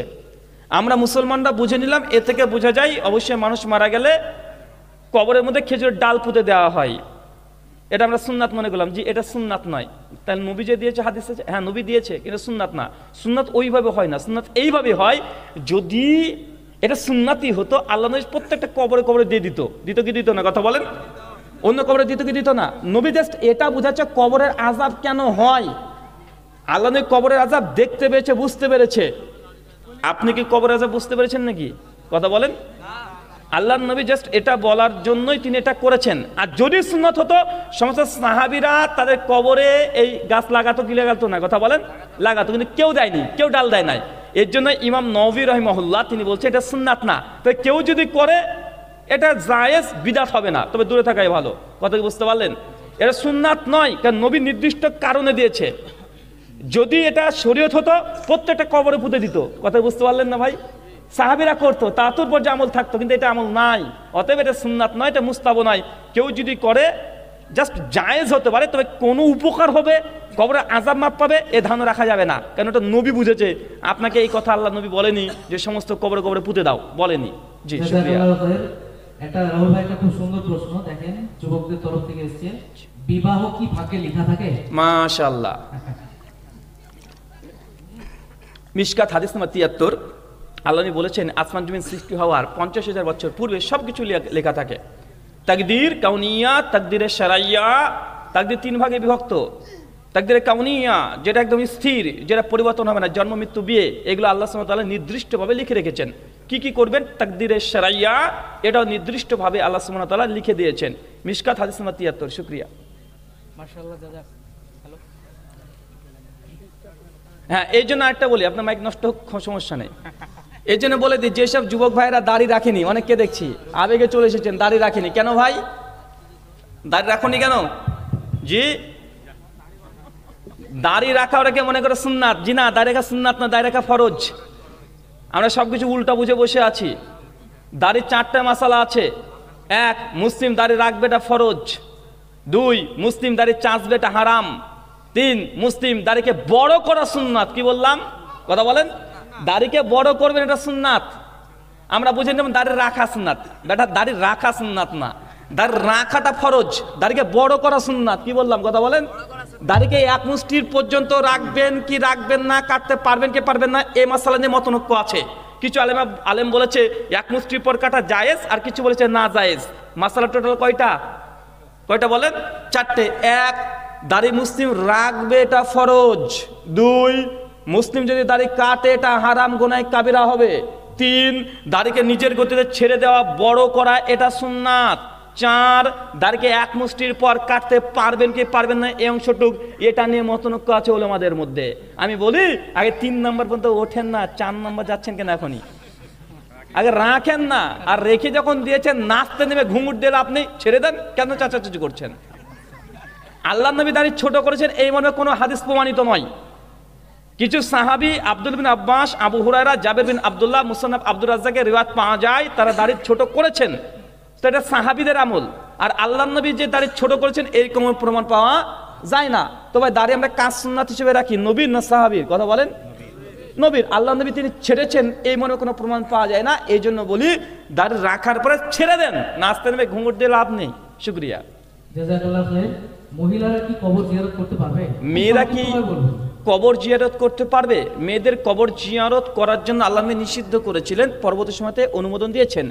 মুসনাদে আবিয়ালাতে আমাজান আয়েশা রাদিয়াল্লাহু তাআলা আনহা সূত্রে বর্ণনা আছেন, তিনি বলেছেন নবী প্রথমে নিষেধ করেছেন, পরবর্তী সময়তে অনুমোদন দিয়েছেন। তবে ওই মেয়েদের জন্য নয় যাদের হৃদয় কোমল, গেরে কাদাকাটি করবে, বিশৃঙ্খলা ঘটাতে পারবে, এদের জন্য জায়েজ নয়। আর আমাদের আয়েশা থেকে হাদিস বর্ণনা আছে সহিহ মুসলিমে, যে কবর জিয়ারতের দোয়া আল্লাহ সাল্লাল্লাহু আলাইহি ওয়াসাল্লাম তিনি শিখেছিলেন। শুকরিয়া। জাযাকাল্লাহ। দেখুন রাহুল ভাই আপনার মতো একজন হতে চাইছে, সে বলছে যে আমি সহি আকীদায় এসেছি, আপনার মতো দিন প্রচার করতে চাই, আমাকে কি করতে হবে? আপনি দিন প্রচার করতে চান, কি করবেন? বা কিছু করতে হবে না, কোরআন হাদিস নিয়ে পড়াশোনা করেন, হুজুরের কাছে যান, আলেম ওলামা যারা আছেন তাদের কাছে পড়াশোনা করেন, উসুল ফিক, যারা তাদিল, কোরআন তাফসির, হাদিসের শরা এগুলো পড়েন।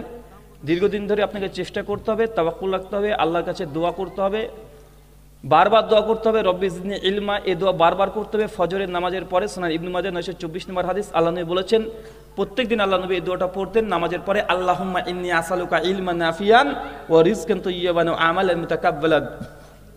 এই দোয়াগুলো করতে হবে, জিকির ফিকির করেন, ইনশাআল্লাহ আল্লাহ যদি চান আপনাকে দিয়ে কাজ করাবেন ইসলামের, আল্লাহ কবুল করলে অচিরে আপনাকে আলোচনাটা গ্রহণ করবেন। শুকরিয়া। জাযাকাল্লাহ খায়ের। সর্বপ্রথম মসজিদে প্রবেশ করে আমরা কি বসে পড়বো? সহিহ বুখারী কিতাবুস সালাত হাদিস নাম্বার 444, আল্লাহ নবী বলেছেন, মসজিদে ঢুকে কেউ যেন বসে না পড়ে, সল্লু রাকাতাইন, 2 রাকাত যেন নামাজ পড়ে। ক রাকাত? কথা বলেন। 2 রাকাত নামাজ না পড়ে নবী বসতে নিষেধ করেছে। কি বললাম? 2 রাকাত নামাজ পড়তে, এটা মসজিদের হক। আপনি চট করে গিয়ে আগে বসে বলেন, তারপরে এ উঠে আপনি দাঁড়িয়ে নামাজ পড়ছেন, এটা ইসলাম নয়। আগে আপনাকে 2 রাকাত নামাজ পড়তে হবে। কি বললাম? 2 রাকাত নামাজ পড়তে হবে, তারপরে বসতে হবে। কেউ যদি বসে পড়ে গুনাহ কাবিরা হবে এমনটা না, তবে মসজিদের হক এটা। বেলাল রাদিয়াল্লাহু তাআলা আনহু হাদিস তো বারবার শুনেছেন, শুনেন নাই? যারা মিরাজে গেলেন, বেলালের পায়ের আওয়াজ পেলেন, নবী জিজ্ঞেস করলেন, বেলাল কি এমন আমল করো? আল্লাহ নবী, আমি এই 2 রাকাত নামাজ পড়ি মসজিদে ঢুকে। তো বেলাল যদি মসজিদে ঢুকে বসার আগে 2 রাকাত পরে জান্নাতে আগে পায়ের আওয়াজ পাওয়া যায়, আপনি কেন বেলালের উল্টো আমল করছেন? আজীব মানুষ আপনারা। শুকরিয়া। জাযাকাল্লাহ খায়ের। মাইক, বাস, ট্রেন এগুলো কি বেদাত নয়? একটু বিস্তারিত আলোচনা করবেন। মাইক, বাস, ঘড়ি, ট্রেন, মিষ্টি, কলা এগুলো কি বিদাত নয়? টিভি, সিডি যত আবিষ্কার হয়েছে, হুজুর বুঝে নাই, হুজুর এগুলোকে বিদাত বলে। এটা লুগাত আলে মানা, এটা বিদাত। কি বললাম? লুগাত অনুযায়ী এটা বিদাত, তবে এটা শরঈ অর্থে বিদাত নয়। কি বললাম? শরীয়তে এগুলোকে বিদাত বলে না। শরীয়তে বিদাত বলে কোনটাকে? মান আমিলা আমালা লাইসা আলাইহি আমরুনা ফাহুয়া রাদ, মান আহাদাসা ফি আমরিনা হাযা মা লাইসা ফিহা ফারাদ।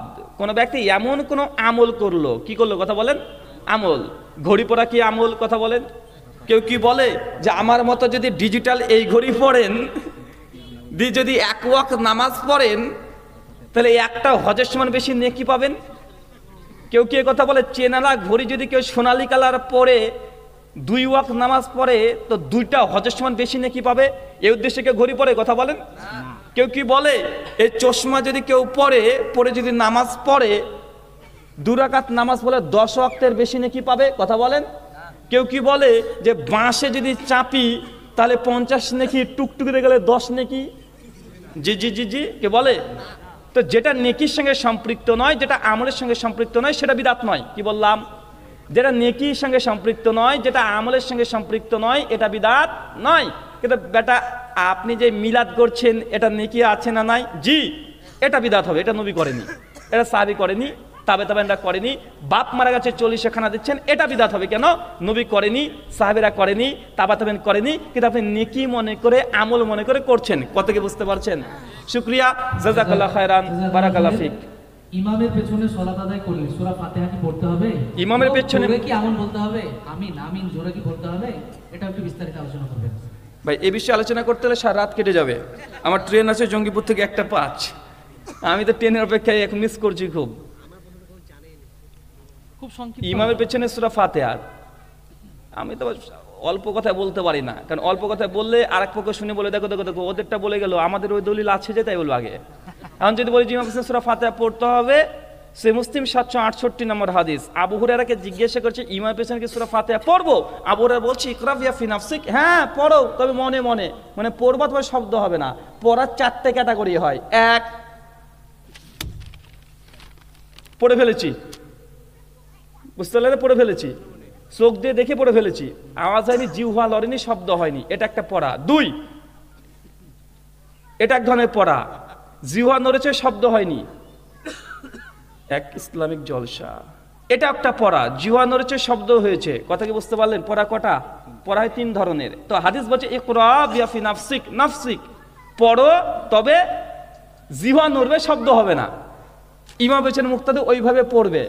এটা হচ্ছে আমাদের দলিল, সে মুসলিম 768 নম্বর হাদিস। ইমাম বুখারী জুজুল কিরাত ফি সলাত, এটা বই রচনা করেছে ইমাম বুখারী সেই সময়তে 194 হিজরিতে। 300 খানা হাদিস দিয়ে প্রমাণ করেছে মুক্তাদিকে সূরা ফাতিহা পড়তে হবে। কিছু কিছু মানুষ বলে দেখো আমরা তো ইমামের পেছনে দাঁড়িয়ে গেছি, ইমামকে আমাদের দায়িত্ব দিয়েও দিয়েছি, তো ইমাম পড়লে আমাদের পড়া হয়ে যায়, ইমামের যা নিয়াত আমারও তাই নিয়াত, আল্লাহু আকবার, হয়ে গেছে। ভাই ইমামের দায়িত্ব আসলে কি দিয়েছেন বলেন তো? ইমাম সাহেব জায়নামাজের দাঁড়িয়ে ইন্নিয়ত জাহাত পড়ছে, আপনিও পড়ছেন। ইমাম সাহেব আল্লাহু আকবার বলছে, আপনিও বলছেন মুক্তাদি হিসাবে। ইমাম সাহেব রুকু থেকে রুকু তাসবিহ পড়ছে, আপনিও পড়ছেন। ইমাম সাহেব সিজদায় গিয়ে তাসবিহ করছে, মুক্তাদিও পড়ে। ইমাম সাহেব আত্মীয়তা পড়ছে, মুক্তাদি পড়ছে। ইমাম সাহেব দুরুদ পড়ছে, মুক্তাদি পড়ছে। ইমাম সাহেব মাসরা পড়ছে, মুক্তাদি পড়ছে। ইমাম সাহেব বলছে আসসালামু আলাইকুম রাহমাতুল্লাহ, মুক্তাদি এই কথাও বলে। তুই ইমামকে কি দায়িত্ব দিলেন? কথা বলেন তো ভাইজান, কি দায়িত্ব দিলেন? সবই তো পড়ছেন, তাকবীর থেকে সালাম পর্যন্ত সব বলেন।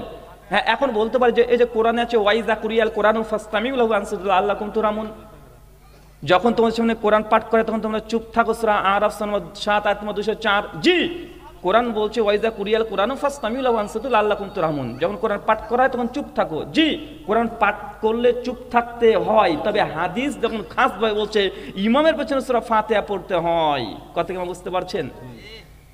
যে মুখ দিয়ে যার উপরে কোরআন অবতীর্ণ হয়েছে সেই আবার বলছে ইমামের পেছনে সূরা ফাতিহা পড়তে হবে, তবে এটা কি কন্ট্রাডিকশন, স্ববিরোধিতা থাকলো? কথা বলেন। কোরআনকে আপনি বুঝবেন বেশি, না আমরা বুঝবো বেশি, না নবী বেশি বুঝেছেন, না সাহাবীরা বেশি বুঝেছেন? সাহাবীরা অবশ্যই বেশি বুঝবেন, স্বাভাবিক। তো ওয়াইজা কুরিয়াল কোরআন ফাসতামিউ দিয়ে সূরা ফাতিহা মুক্তাদিকে নাশেক করা যায় না। সূরা আরাফ হচ্ছে মাক্কি সূরা, মাদিনী সূরা। কি সূরা? কথা বলেন। সূরা আরাফ মক্কাতে অবতীর্ণ হয়েছে, আর সূরা ফাতিহা পড়ার নির্দেশ এসেছে মদিনাতে। এই বিষয়ে আলোচনা করতে অনেক লম্বা সময় ভাই যান, আমার আলোচনা আছে, ইউটিউব থেকে দেখে নেবেন। ইমাম পেছনে মুক্তাদি সূরা ফাতিহার বিধান প্রায় 2 ঘন্টার আলোচনা আছে, ওখানে শুনে নিতে পারেন। শুকরিয়া, জাযাকাল্লাহ খায়রান, বারাকাল্লাহ ফিক। ভাই এটা ব্যক্তিগত আপনার প্রশ্ন, তার আগে একটা প্রশ্ন করে দিই, খুব সংক্ষিপ্ত বলবেন। কোন মহিলা প্রশ্নটা করেছেন যে উনি তাহাজ্জুদের সালাত আদায় করবেন কিন্তু ঘুমিয়ে গেছেন, ফজরের আজান হয়ে গেছে, তো ফজরের সালাত বা ফরজ সালাত এবং সুন্নাত আদায় করার আগেই বেতেরটা পড়বেন না কি করবেন, বেতেরের বিষয়টা? ওয়ালাইকুম আসসালাম ওয়া রাহমাতুল্লাহি ওয়া বারাকাতুহু। কেউ যদি ফজরের নিয়াত বা বিয়েতে তাহাজ্জুদের নিয়াত করে যদি ঘুমিয়ে যায়, আর ঘুম যদি ভাঙে ঠিক ফজরের আজানে যদি ভাঙে, তাহলে সে 2 রাকাত তাহাজ্জুদ পড়ে নেবে। কথা বুঝতে পারছেন? কারণ আজানের সময় যখন আজান হচ্ছে সেই সময় শেষ সময় আছে পড়ার, 2 রাকাত পড়বে, তাহাজ্জুদ পড়া বসতে গেলে 2 রাকাত পড়বে, 8 টাকার দরকার নেই, 2 রাকাত পড়ে সে ভিতর পড়ে নেবে। কথা বুঝতে পারলেন? তারপরে ফজর সালাত জামাতে যদি আদায় করতে চায় জামাতে আদায় করবে, নারীরা যদি মসজিদে পড়ে না বাড়িতে পড়ে নেবে। শুকরিয়া, জাযাকাল্লাহ খায়রান, বারাকাল্লাহ। ভাই আপনার জন্য এই প্রশ্নটা আপনার জন্য, যে আপনারা একটু সংক্ষিপ্ত পরিচয় দেবেন, দিয়ে শেষ করবেন। কি ভাই নাম ঠিকানা চলে যাবেন না, সকলের খাবারের ব্যবস্থা আছে, আপনারা খাওয়া দাওয়া করতে যাবেন। আমি আলোচনা করছি রে ভাই, সুন্দর করে লাইন করে বলবেন, আমাদের কর্মীরা আছে আপনাদেরকে। ভাই আমার পরিচয়, আমার মুর্শিদাবাদ বাড়ি, জলঙ্গি থানা, পোস্ট অফিস জলঙ্গি, আমার থানাও জলঙ্গি, বাড়িও জলঙ্গি, একদম থানার পাশে আমার বাড়ি। আর আমাকে আপনারা দেখতে পাচ্ছেন, আলোচনা করছি। বিস্তারিত জানার জন্য ইউটিউবে যান, বাংলাতে লিখবেন ব্রাদার রাহুল হোসেনের পরিচয়, এতটুকু লিখলে 17 মিনিটের একটা আলোচনা পাবেন। ওইখান থেকে আলোচনাটা সম্পূর্ণ শুনে নেবেন। অমা আলাইনা ইল্লাল বালাগ।